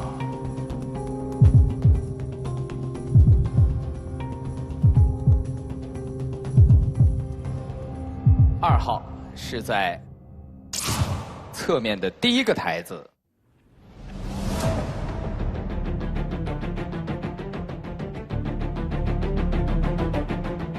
董燕珍把第2个孩子带上了错误的足迹台，这意味着剩下的2个孩子中，至少还有1个肯定也会辨别错误。把4号放在了第1个台面上，1号放在了第2个台子上。这边分别是2号和3号。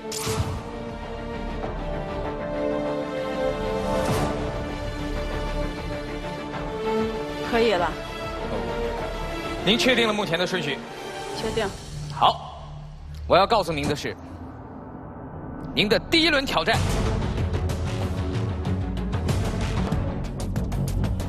失败，没能成功。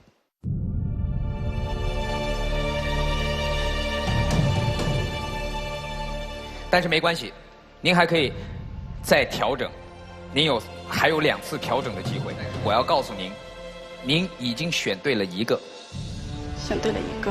对。当那个主持人说，我就知道我错在哪块了。现场彩印那个料，它是凉的，小孩踩上去之后再往前走，它是不适应，头几步都不太正常，再接着往前走的话，都会有变化的。站起来，站起来，我看一看你。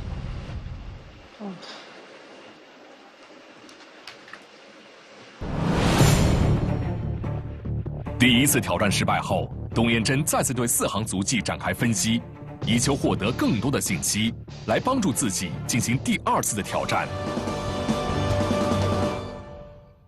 下来吧，都重走一下。好，来，阿姨喊口号，返回去走2遍啊。来，正反走2遍。对。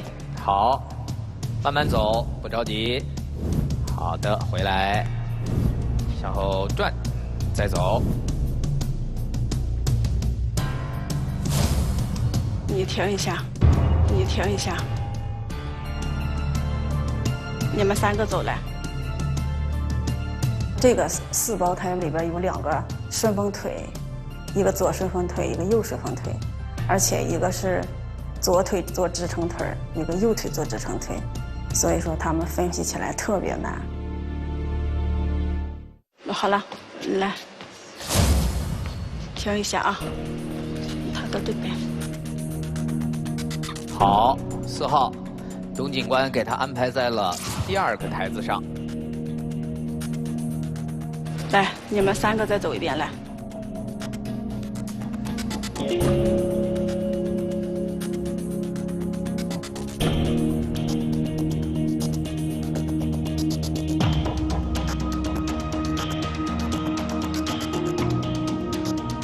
好，董警官又把1号放到了侧面的第1个台上。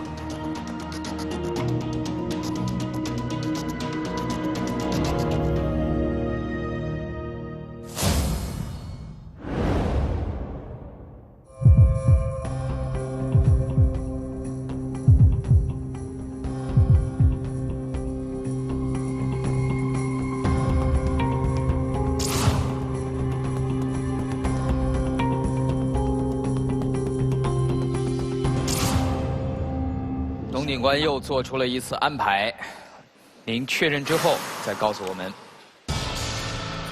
4个孩子都登上了正确对应的高台，而不知道结果的董燕珍还在不停地对比着记录的信息，做着最后的确认。她能坚持正确的选择，挑战成功吗？我们有的时候宁愿说鉴定不了，对，也不能随便下鉴定结论。失之毫厘，谬之千里，有的时候。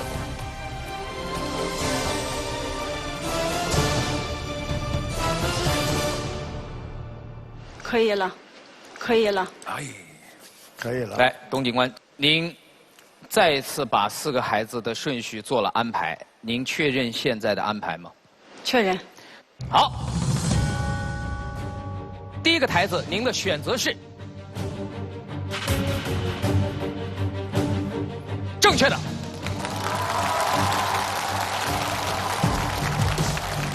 第4个台子，您的选择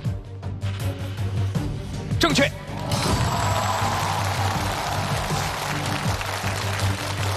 您现在的选择是4号和1号，您确认吗？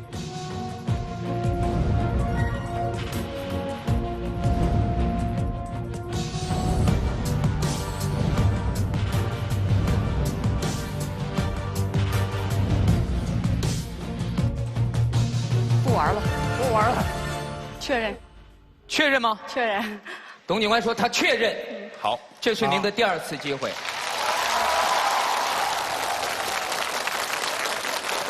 正确，正确。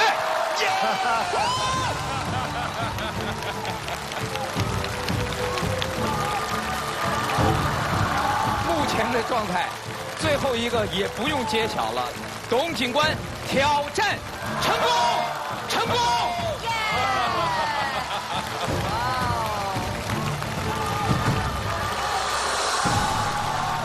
仅用了2次机会。天哪！所以我觉得，这世界警察在刑事鉴别技术上的一次，真的是太了不起了，太了不起了。因为中国人有句老话叫"师傅领进门，修行在个人"呢。每一项过硬的本领的获得，那都是靠着日复一日、年复一年潜心钻研来的。今天我们其实见证了董警官作为人民警察20多年在基层所做的努力和贡献。所以，最让我感到不可思议的是，就在你现在在说这番话的同时，董警官他还在做着记录，你已经挑战成功了，你还在记什么呢？我看我错在哪块了。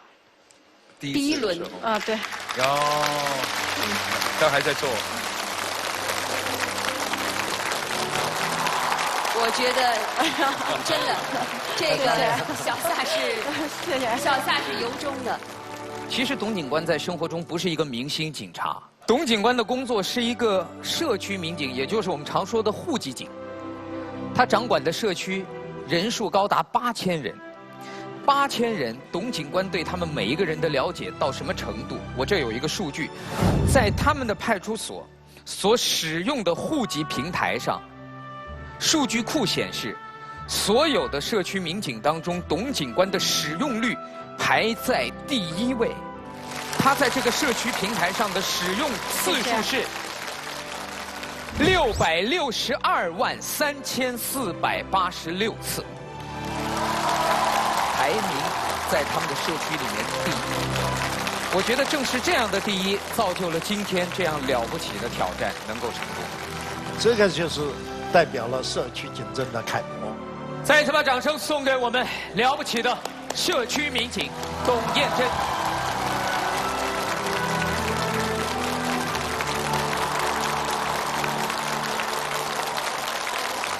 所以接下来200位现场的观众，你们如果认为董警官符合你们心目中挑战王的标准的，请为董警官投上1票。投票现在开始。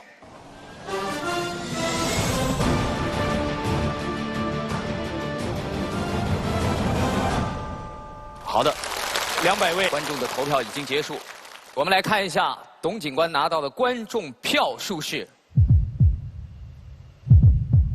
我估计会是一个，我觉得应该是满分。满分，195票。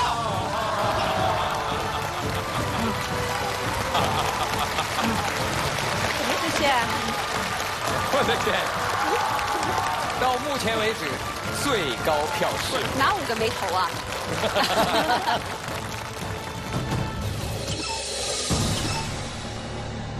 谁能成为2015年度挑战王？我们是643人，9层13米高的人塔。哇，一个！现在我们看到朝阳已经成功的打开了啤酒瓶盖。这已经不是极限运动了，而是人类的禁区。我一辈子也没有看过这么困难的挑战。挑战不可能年度总决赛，精彩挑战稍后继续。长安福特锐界 2.7T V6 双涡轮增压发动机，超强动力，挑战不可能。本节目由长安福特锐界独家冠名播出。激荡脑力，激发潜能，本节目由核桃乳领导者6个核桃独家特约播出，经常用脑，多喝6个核桃。欢迎您打开手机百度客户端，搜索挑战不可能，参与节目的互动。天喜之星珠宝邀请您接下来继续收看精彩内容。人字的结构就是一撇一捺，相互支撑。而在我们这一季挑战不可能的舞台上，有一个项目很好的印证了这个道理，那就是人塔。接下来就让我们看一下这项挑战。叠人塔这个活动起源于西班牙加泰罗尼亚地区，有将近200多年的历史。沉着、勇敢、冷静、理智，缺一不可。而这个活动的基础就是人和人之间相互的信任。如果有一个队员出现失误，人塔瞬间崩塌。目前这项活动的人类极限是9层。在西班牙以外的任何一个地区，到目前为止都从来没有成功过。但是今天，一支普通的但却不平凡的队伍，将要向着这个极限发起冲击。挑战不可能！我们现在是在浙江的德清，北京演播室的各位，你们好。好。我必须给大家介绍一下，我身后是450位中国的选手和193位来自西班牙的选手。我给大家介绍几位我们现场特别有意思的朋友。我们的露露，你好，你好，你好，你今天是不是要登顶啊？不是，我排到倒数第2层。哇，倒数第2。怕不怕，宝宝？以前怕，现在长大勇敢不怕了。那个小姑娘就是那个露露，上一次他们挑战失败的时候，大概是2、3个月以前，她在现场看着自己的姐姐从上面掉下来，我就当时在现场，我就抱着她，我说别怕，别怕。所以我觉得对于孩子来讲，今天他能够再一次发起冲击，以他这个年龄，以他的心理状态，我觉得已经是挑战不可能。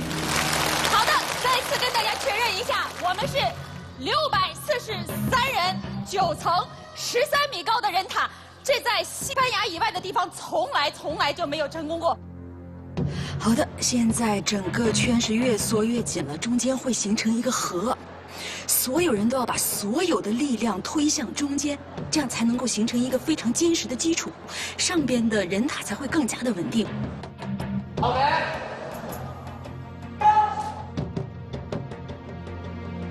现在底座已经形成了，要爬的是第2层了，一般都是壮汉啊，第2层，他们相互挽住对方，非常的坚实。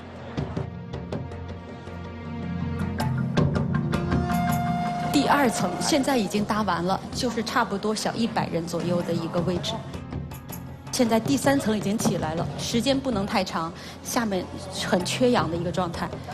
现在第3层的3个人已经立住了，第3层的3个人非常重要，他们将承受上面6层队员的全部重量。现在大家开始往第4层冲击。好的，音乐响起来了，现在属于一个冲顶的状态了，开始冲顶，5层已经立起来了，现在搭建起的是第6层。第6层已经非常高了，从我这个角度过去，我只想伸手。孩子们已经开始往上爬了，露露开始往上爬了，她今天会在第8层。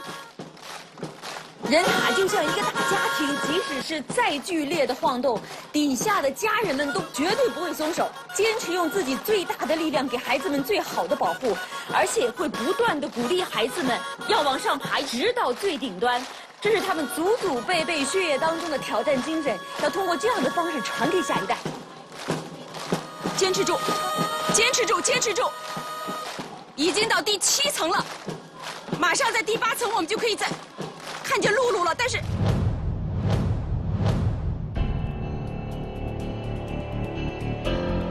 整个人塔非常摇晃，孩子们在往下撤，都在往下撤，这是为什么？露露的脸色好像不大对。人们都在坚持着，摇晃得很厉害，但是首先要保证孩子们安全地撤下来。露露安全地下来了，但是好像被吓到了。不知道是什么原因造成了刚才剧烈的晃动，所有的人都撤下来了。我还是对露露今天晚上的这个现状，或者说她的状态，我还是有点担心。是的，董卿，刚才他们告诉我，露露今天不会再尝试登顶了。看来刚才的意外情况确实对孩子的心理造成了一些影响。不过露露还是会在现场跟我们在一块儿，共同来为今天的挑战加油。9层是目前叠人塔的人类极限，在西班牙以外的地方从来没有成功过。第一次挑战的失败，导致不安情绪逐渐蔓延，而队员们被极度消耗的体力，也只能支撑他们再进行一次尝试。这支跨国队伍，他们能够挑战成功吗？他们又要开始了吗？20秒之后开始。好。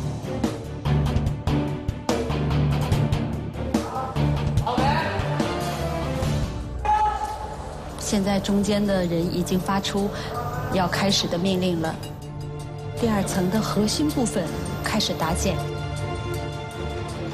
好，接下来他们就要慢慢加快速度了，否则底层的人缺氧的时间会越来越长。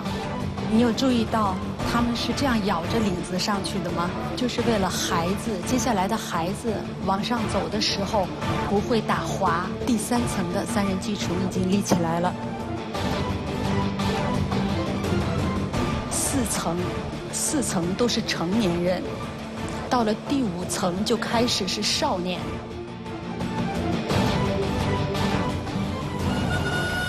好的，音乐响起来了，再次冲顶。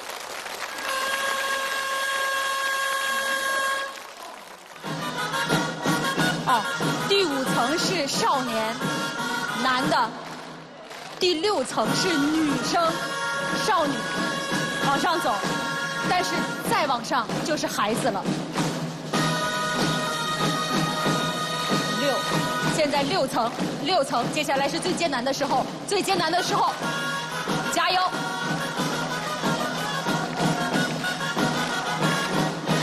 和第一次挑战一样，现在的晃动也非常剧烈，但是孩子们都在坚持着往上爬。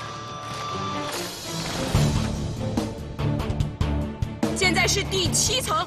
刚才出现问题的就是这儿，坚持住。第7层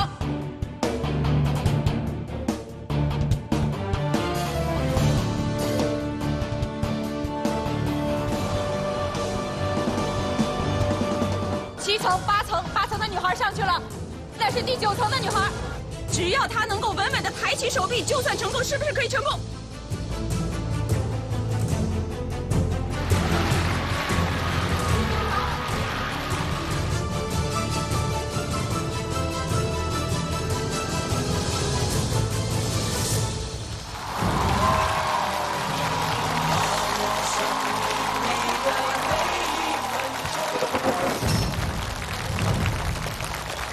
让我们掌声有请人塔团队。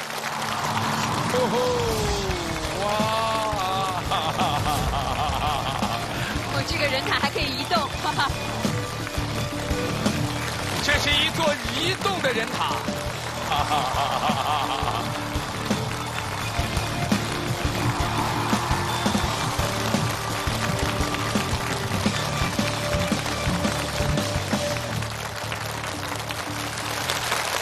印象比较深的是露露，今天你看站在顶层，稳稳的还做着造型。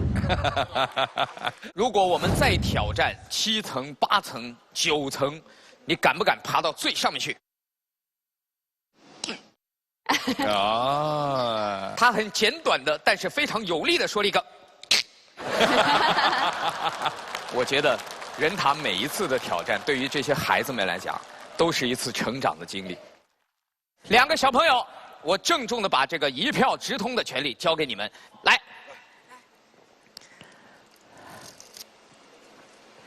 当啦当当当，当当当。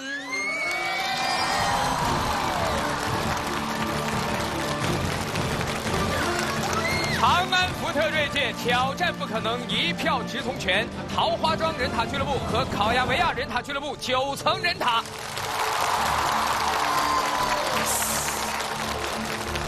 这一票是是董卿评委给出的吧？是我投的这一票。虽然是西班牙的一个传统项目，可是他们第一次实现跨国合作，合作的对象是我们中国的普普通通的员工，挑战了9层人塔，人和人之间的信任、尊重、相互支撑、相互扶持，有了这样一种精神，我们是可以创造出奇迹的。谢谢董卿姐姐，谢谢董卿姐姐。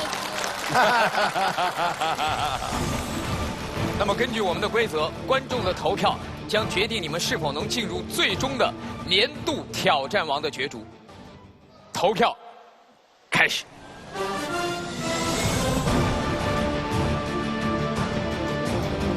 200位观众评审，票已经投完了。我们一起来看大屏幕他们的得票数是。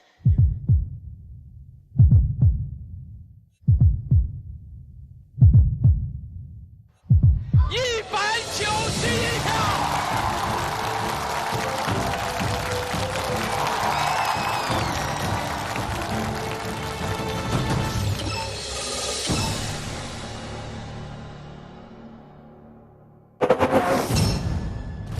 我们的这位年度挑战王的候选人，他成功的把人类操控飞机的精准度推进到了毫米的级别。掌声有请赵阳。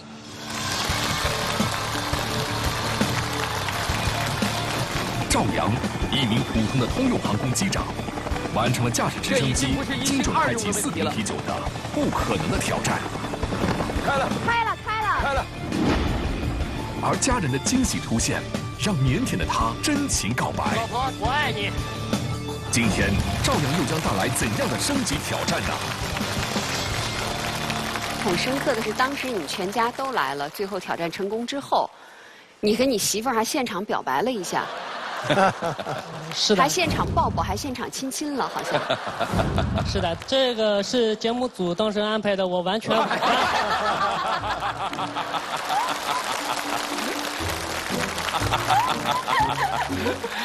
节目组安排只是把你媳妇儿请来了，后来在现场你们那个亲密表现可是你们自己真情流露，不是我们节目组安排的。你反应也太大了，他没讲完。你接着讲。算了，别讲了。但是我相信，在台上的那一刻，会成为你们家庭未来生活当中非常甜蜜的一个记忆。我们的直升飞机已经在场外为你准备好了，接下来就请各位和我们一起到场外见证赵阳的升级挑战。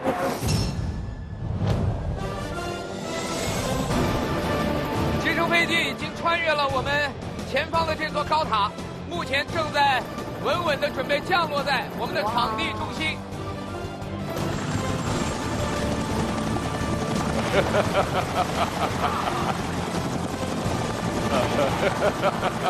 哇！喂，不要！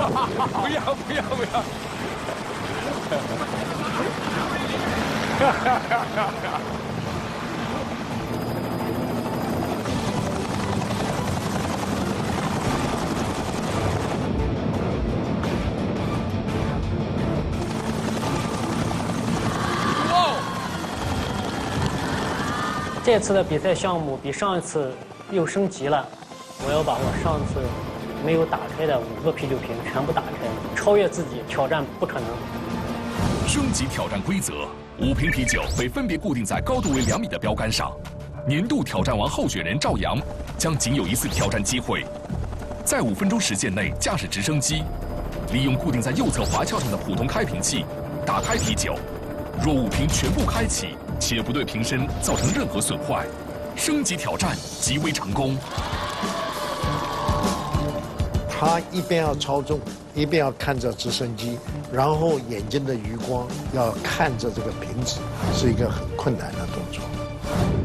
好，我宣布，挑战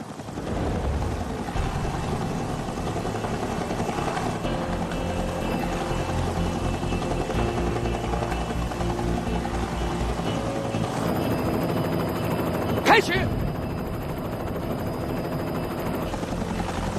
赵阳非常迅速地靠近了第1瓶啤酒，哎呀，就差一点儿。这是中国直升机锦标赛上的一个专业项目，比赛的要求是在8分钟内开5瓶啤酒。但是今天赵阳只有5分钟1次机会，他不能有任何的失误。套上了，差一点，就差一点点。哎呀！我要控制到飞机的动作量在几毫米之内，才能准确的把啤酒瓶盖打开。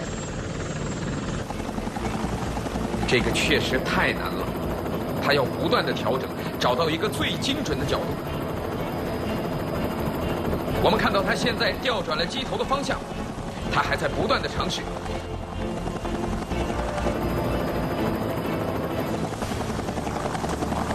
时间已经过去了1分钟，但是赵阳还没能打开第1瓶啤酒。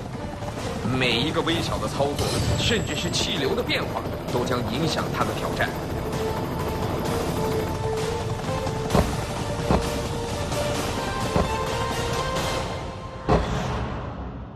哎，开了，开一个。现在我们看到赵阳已经成功的打开了第1个啤酒瓶盖。他现在迅速的转移到了第2瓶。相比5分钟开3瓶的第1次挑战，赵阳今天的升级挑战压力将会是非常大。冒泡了，这一瓶已经开了1半了，这个啤酒的沫都已经出来了。但是现在第2瓶有一些晃动。就第3个，那是第3个。赵阳果断地选择了先去下一个啤酒的位置，可能是要等瓶子稳定下来之后再回头去打开它。确实有战术。只有5分钟，他必须最有效率的利用时间。漂亮，打开了。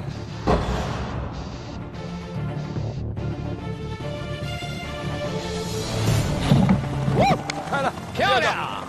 今天他的发挥还是非常的顺利。目前他已经成功的打开了2个，还剩下3个。现在的时间已经过去了1分30秒，他的挑战能否成功呢？赵阳必须克服气流变化以及飞机自身震动带来的影响，通过上百个调整的动作，保持最稳定的飞行，才能打开啤酒。哎呀！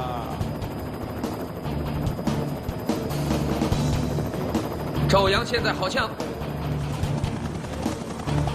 他选择返回到了第2瓶啤酒的位置。时间已经过去2分钟了，还有3瓶。这个啤酒瓶刚才已经被撬开了1点儿。甚至有啤酒沫流了出来，可能会有些滑。慢慢的靠近，调整好节奏，找到瓶起子和瓶盖之间最好的接触点。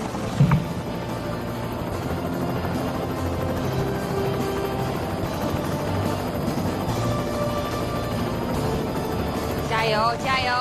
全身的肌肉每一条的作用，我有点担心他好像已经累了。他会不会已经是把所有的力量全部用在前面？哎呀！哎呀，没有打开，第2瓶还是没有打开。赵阳在等他的晃动停下。哇，他好像先暂时放弃了那1瓶。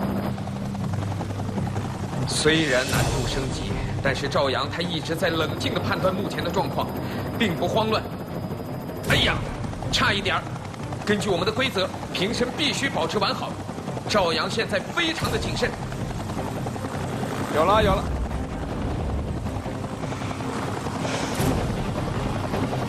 慢慢的调整。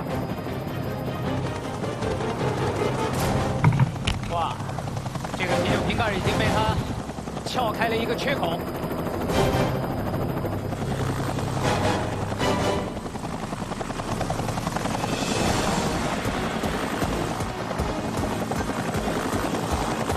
他看准了以后，慢慢的贴上去，找准那个巧劲儿，打开了，开了，第3个也已经成功了，已经过去了3分钟。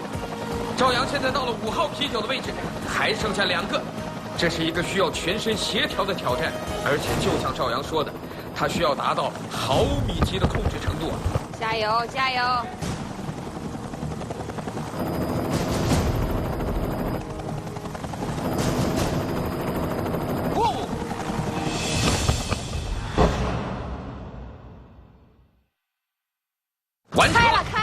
个都开了，4个都开了。好的，4个也已经完成了，现在只剩最后1瓶。过硬的驾驶技术只是基础，遇事不慌，冷静沉着，才是制胜的关键。现在是他最后一个目标，从2年前只开了1瓶，到1个月前的4瓶。我们要看看今天赵阳能否打开第5瓶啤酒，完成自我的超越。只要打开，他就将有机会去争夺我们的年度挑战王。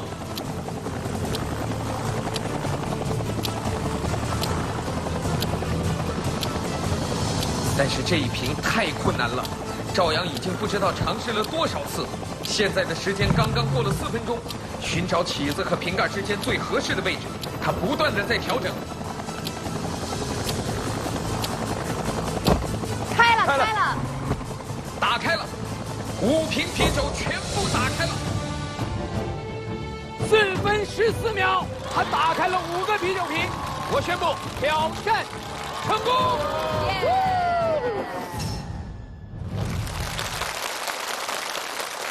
今天这个升级你完成的太漂亮了。平时他的工作是开着这个直升飞机，比如撒农药或者什么，拿着这个去开啤酒瓶，你没有训练时间的，对不对？是的，这个项目在参加之前是完全没有训练过的，完全凭借在平时在飞行过程当中对细节的一些把握。一定花了很多时间、心思跟很多的毅力，这部分我是觉得，在挑战不可能里面应该被提倡的。谢谢华强老师。他的升级挑战已经成功，他究竟能否有机会挑战本年度的年度挑战王称号呢？请投票。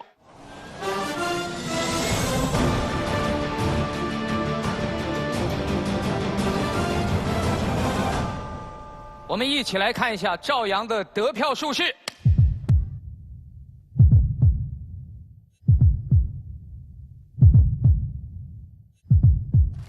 164票。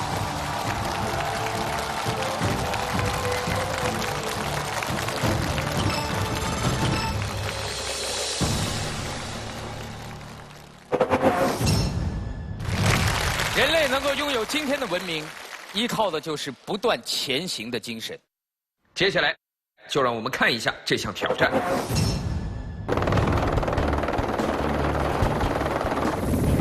挑战不可能行动已经开始了。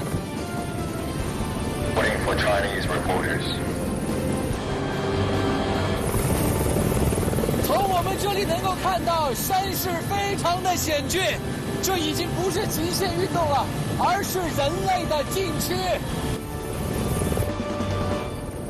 这位就是 Freddie Nock， 今天他将会在这里，在如此险峻的自然环境下，挑战一个从来没有人完成的壮举。Freddie Nock 将挑战在海拔高度3500米以上的2峰之间，进行长度为347米的极限高空钢索行走。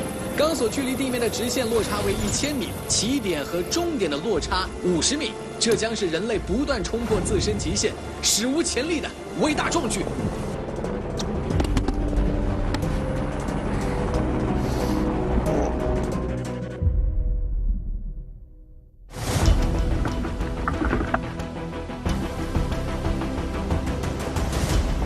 好的，现在 Freddie Nock 已经开始挑战了。海拔3500米，气温只有零下12度，低温缺氧的环境，再加上山间的阵风，诺克手里拿着很重的平衡杆，正在钢索上行走。如果成功，诺克将在今天打破人类最高海拔钢索行走以及钢索距离地面直线高度最高的2项世界纪录。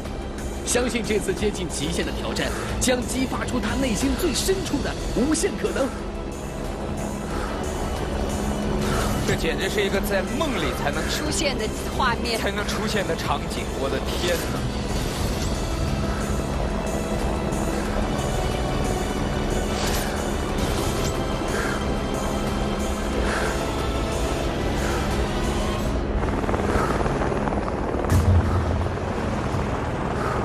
刚才我们的摄像师给了这个监听耳机，这个监听耳机连着的是 Freddie 的话筒，我能够清晰地听到他喘气的声音。哇，因为有了这个耳机，我觉得我现在跟 Freddie 站在同一个绳子上，我的腿都有点抖了。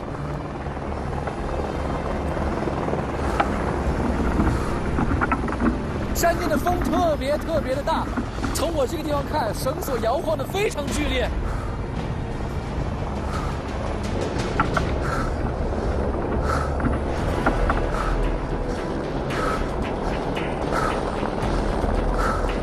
诺克停了下来。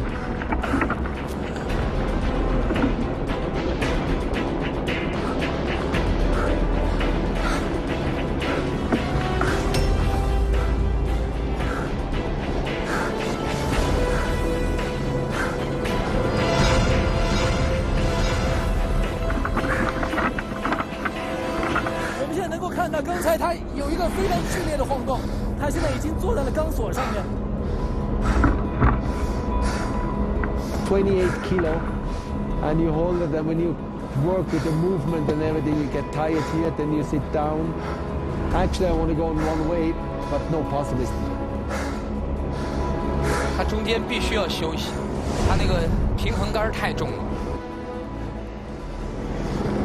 在他的身上流淌着家族平衡的血液，我相信他能够非常好的处理这个钢丝的晃动。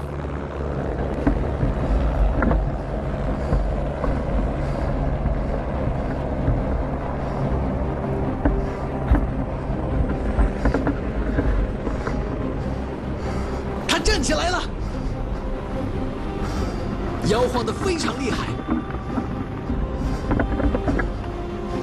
走起来了。3500米的高空，50岁的 Freddie Nock 正在进行着行走。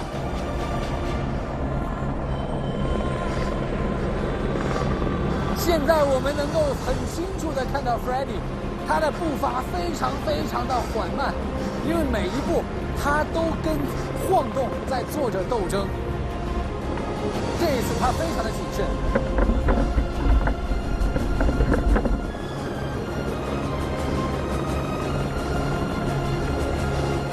你就通过这个角度的摄像机，你才能知道他摇晃的这个幅度有多大。纪念性的一刻 ，Freddie 已经走过了国旗了，他已经走过了一半的距离。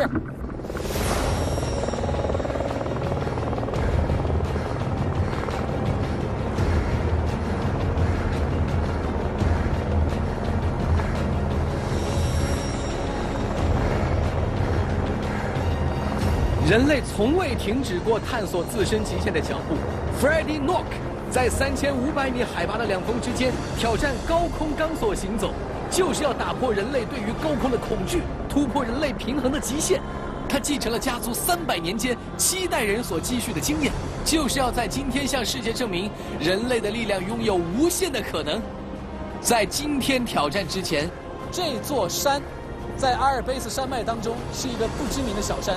但是，到了明天，它将会载入人类的史册，那就是人类不断挑战自己的历史的史册。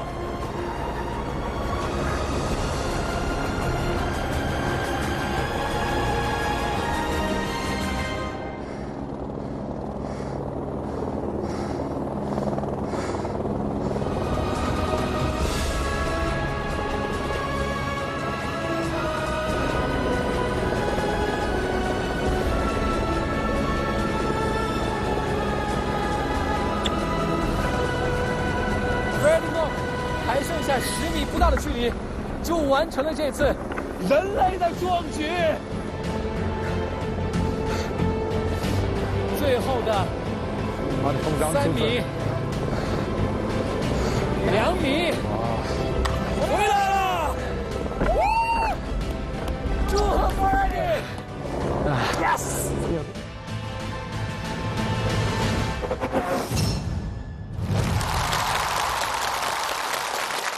我们已经不是第一次看了，不是第一次看了，但依然觉得惊心动魄，揪心的感觉。接下来就让我们掌声请出我们的年度挑战王候选人诺克。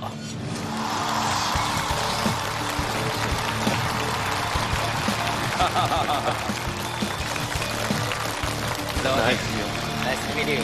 Say hi. Hi. 你又来了。 Hello. 小帅哥。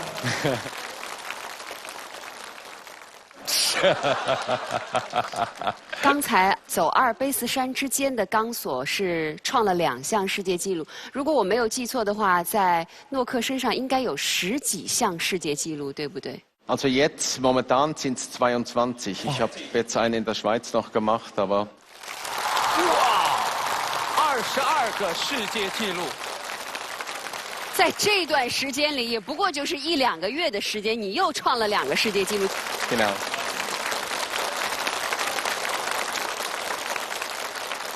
谢谢。一票直通。谢谢。华健评委，这一票直通，我记得好像是您给出的。是我给的。我很喜欢那种英雄的感觉。 那怎么去定义英雄呢？应该就是那种勇敢、那种勇气。你真正的表现的这一个部分，其实我们只要在我们人生里面都注入一点点这种勇气的话，我们人生都会不一样。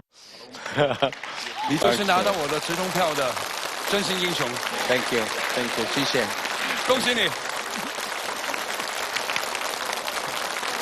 现在我要有请现场所有的观众为你投票，我们来看看你能否 有机会争夺本年度的年度挑战王，投票现在开始。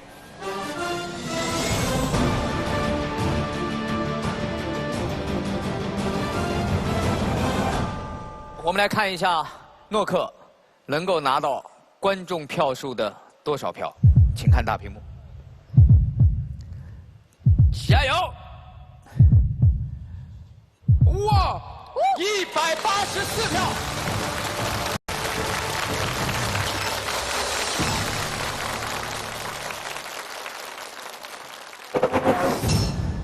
掌声有请来自东非肯尼亚的马赛族千里眼 Daniel， 以及来自蒙古国的千里眼巴特夫妇。为了寻找传说中的千里眼，节目组来到了非洲马赛部落进行测试选拔。正常人的视力为 1.2，15米距离则代表着6.0的视力，这已经是常人的5倍。最终，丹尼尔凭借无与伦比的视力脱颖而出。 随后，在中国长城，他完成了800米外辨认京剧人物的惊人挑战。之后，节目组收到了蒙古国巴特先生的挑战申请。在对巴特进行测试的时候，我们却意外发现，坐在他身后的妻子，同样拥有超过6.0的视力。巴特夫妇 合作完成了海上1000米外辨认出人体动作的挑战，刷新了人类对视力极限的认知。恭喜你答对了，耶！今晚在年度挑战王总决赛的舞台上，千里眼这个项目获得了李博士给出的1票直通权。我投这个票是投这个项目，对，不是投一个人啊。这个项目希望他们 再有个决赛，再有个决赛。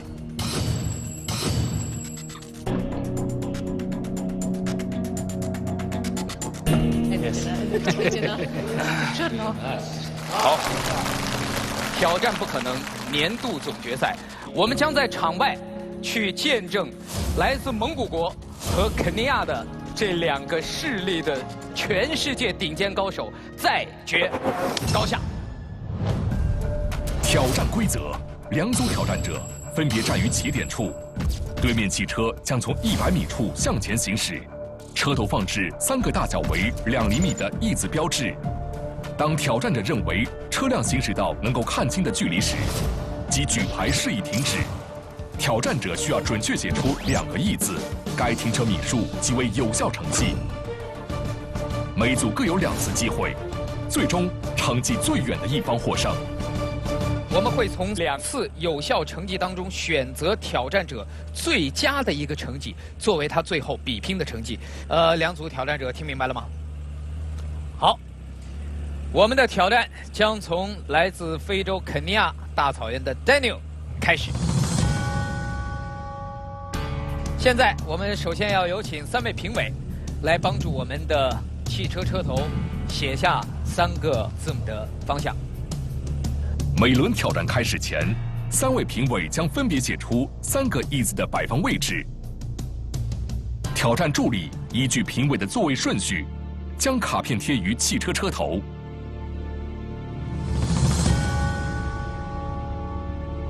好，我们的挑战助理已经将卡片准备好了。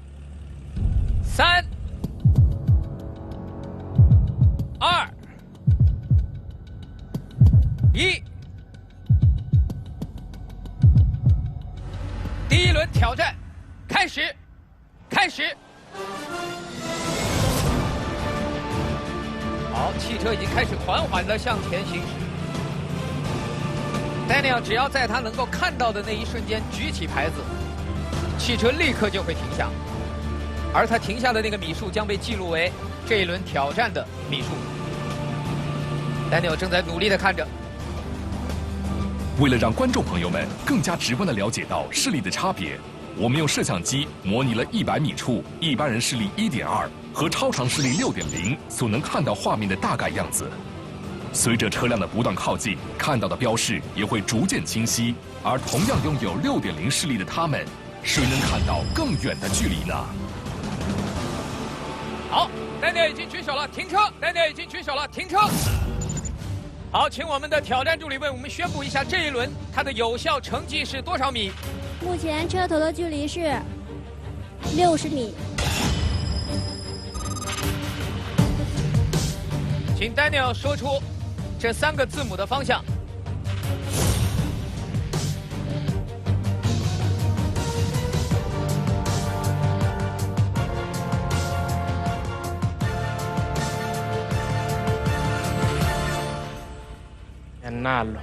Enalo. Yo aja nih.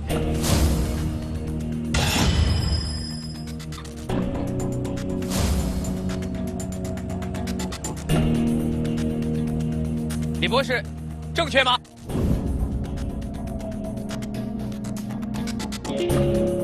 好，第1个对了。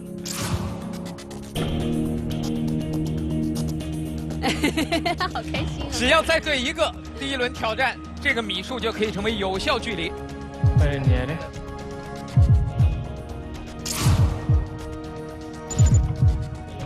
好，他们的第2个选择。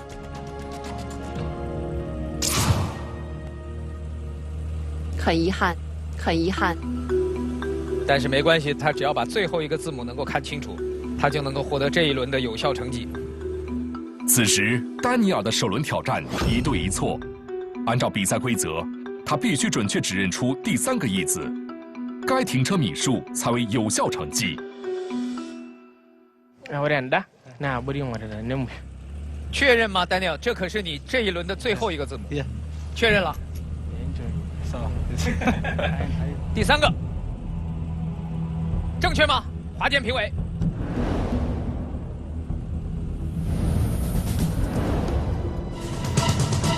正确。正确。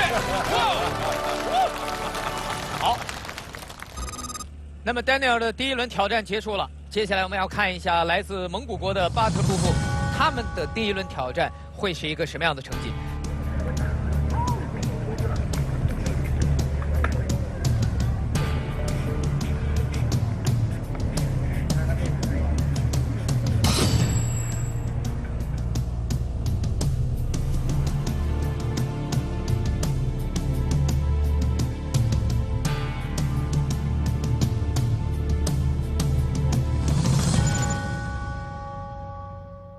好，我们的挑战者准备好了吗？好，发车，发车！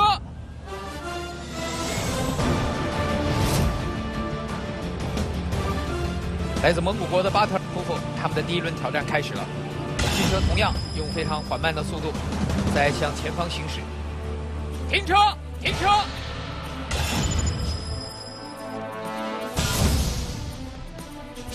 那距离多少？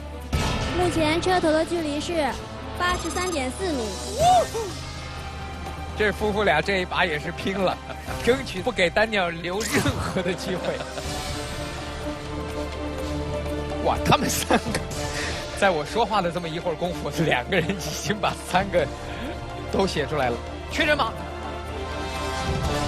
好。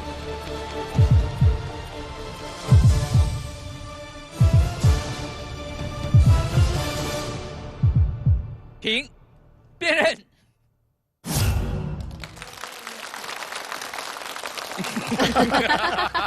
李博士，这一轮他们把3个方向都安排成了一样的，但是选手没想到他们这么坏。但不管怎么样，这个距离，这个挑战，至少对了一个。急于求胜的巴特夫妇直接将车停在了83.4米，超越了丹尼尔20米远。但3个相同方向的意思，他们只答对一个。按照比赛规则，该停车米数无效。接下来，丹尼尔第2轮挑战，将车停在了65米处。Daniel 已经确认了他的3个答案，请3位评委确认。很遗憾，丹尼尔第2轮挑战失败，他的最终成绩定在了60米。现在仅剩巴特夫妇的最后一次挑战，谁将成为本年度挑战不可能中真正的势力王者？让我们拭目以待。我宣布，蒙古国巴特夫妇第2轮挑战现在开始，3、2、1，发车，发车！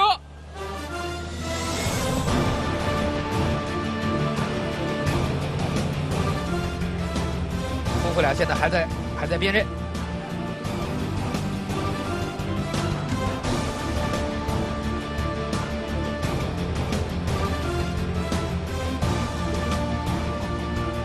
好，举牌了，举牌了。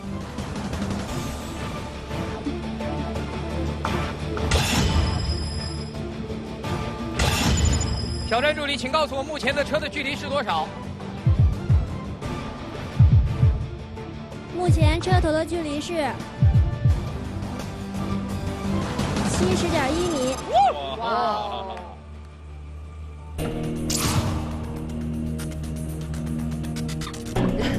大声的是，大声的是。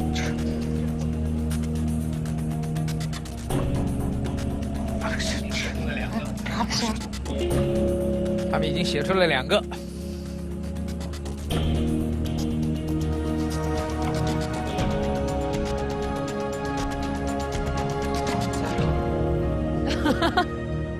来，请看。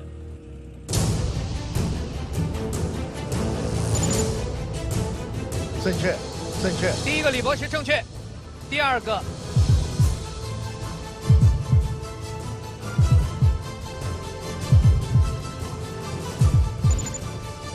正确，第3个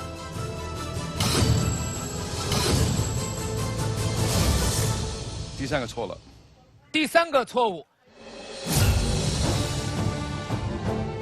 70.1米，新的成绩诞生了。把掌声送给我们的挑战者。我宣布，最后获得直通权的是来自蒙古国的巴特夫妇。恭喜2位！原本这个由你们和 Daniel 共同平分的直通权，现在完整的交给你们。200位观众评委投票，现在开始。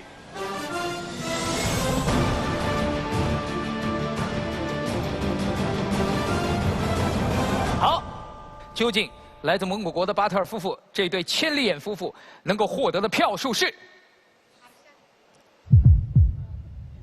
乌里吉玛、巴特埃尔登这对千里眼，他们拿到了169票，祝贺你们！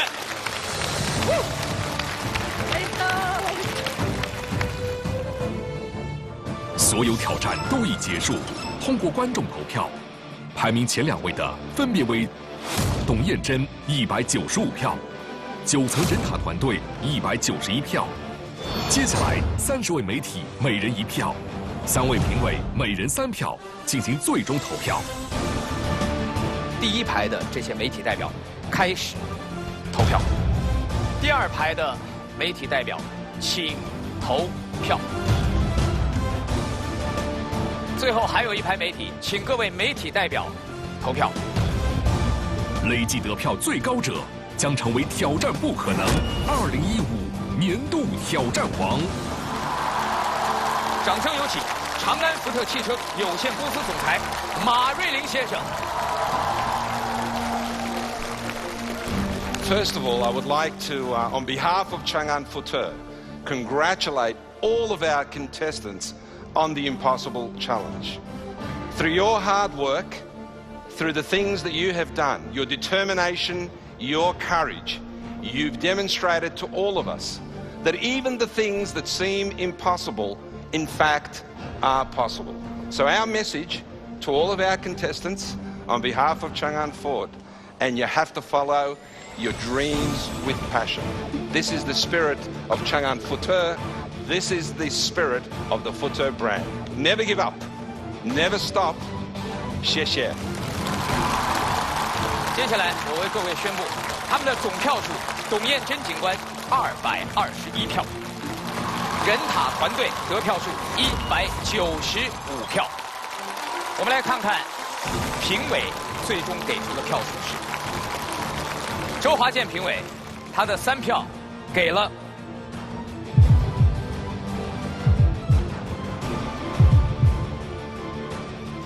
周华健评委，他的3票给了董燕珍警官，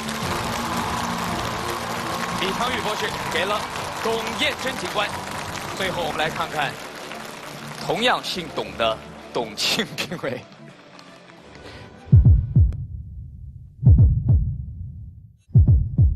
董燕珍警官，董燕珍警官最后得票230票。我宣布，2015年长安福特锐界挑战不可能年度挑战王是董燕珍。我们有请马瑞麟先生为我们的年度挑战王颁发奖杯。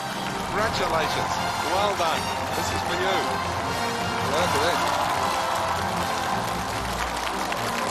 让我们掌声有请长安福特汽车有限公司执行副总裁何朝斌先生。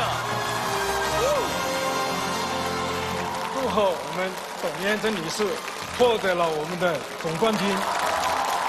参加挑战的每一个成员的精彩的表现，和我们长安福特的进无止境的精神是一脉相承的。 那么，所以我们希望这种精神能够激励更多的人去挑战极限，创造精彩。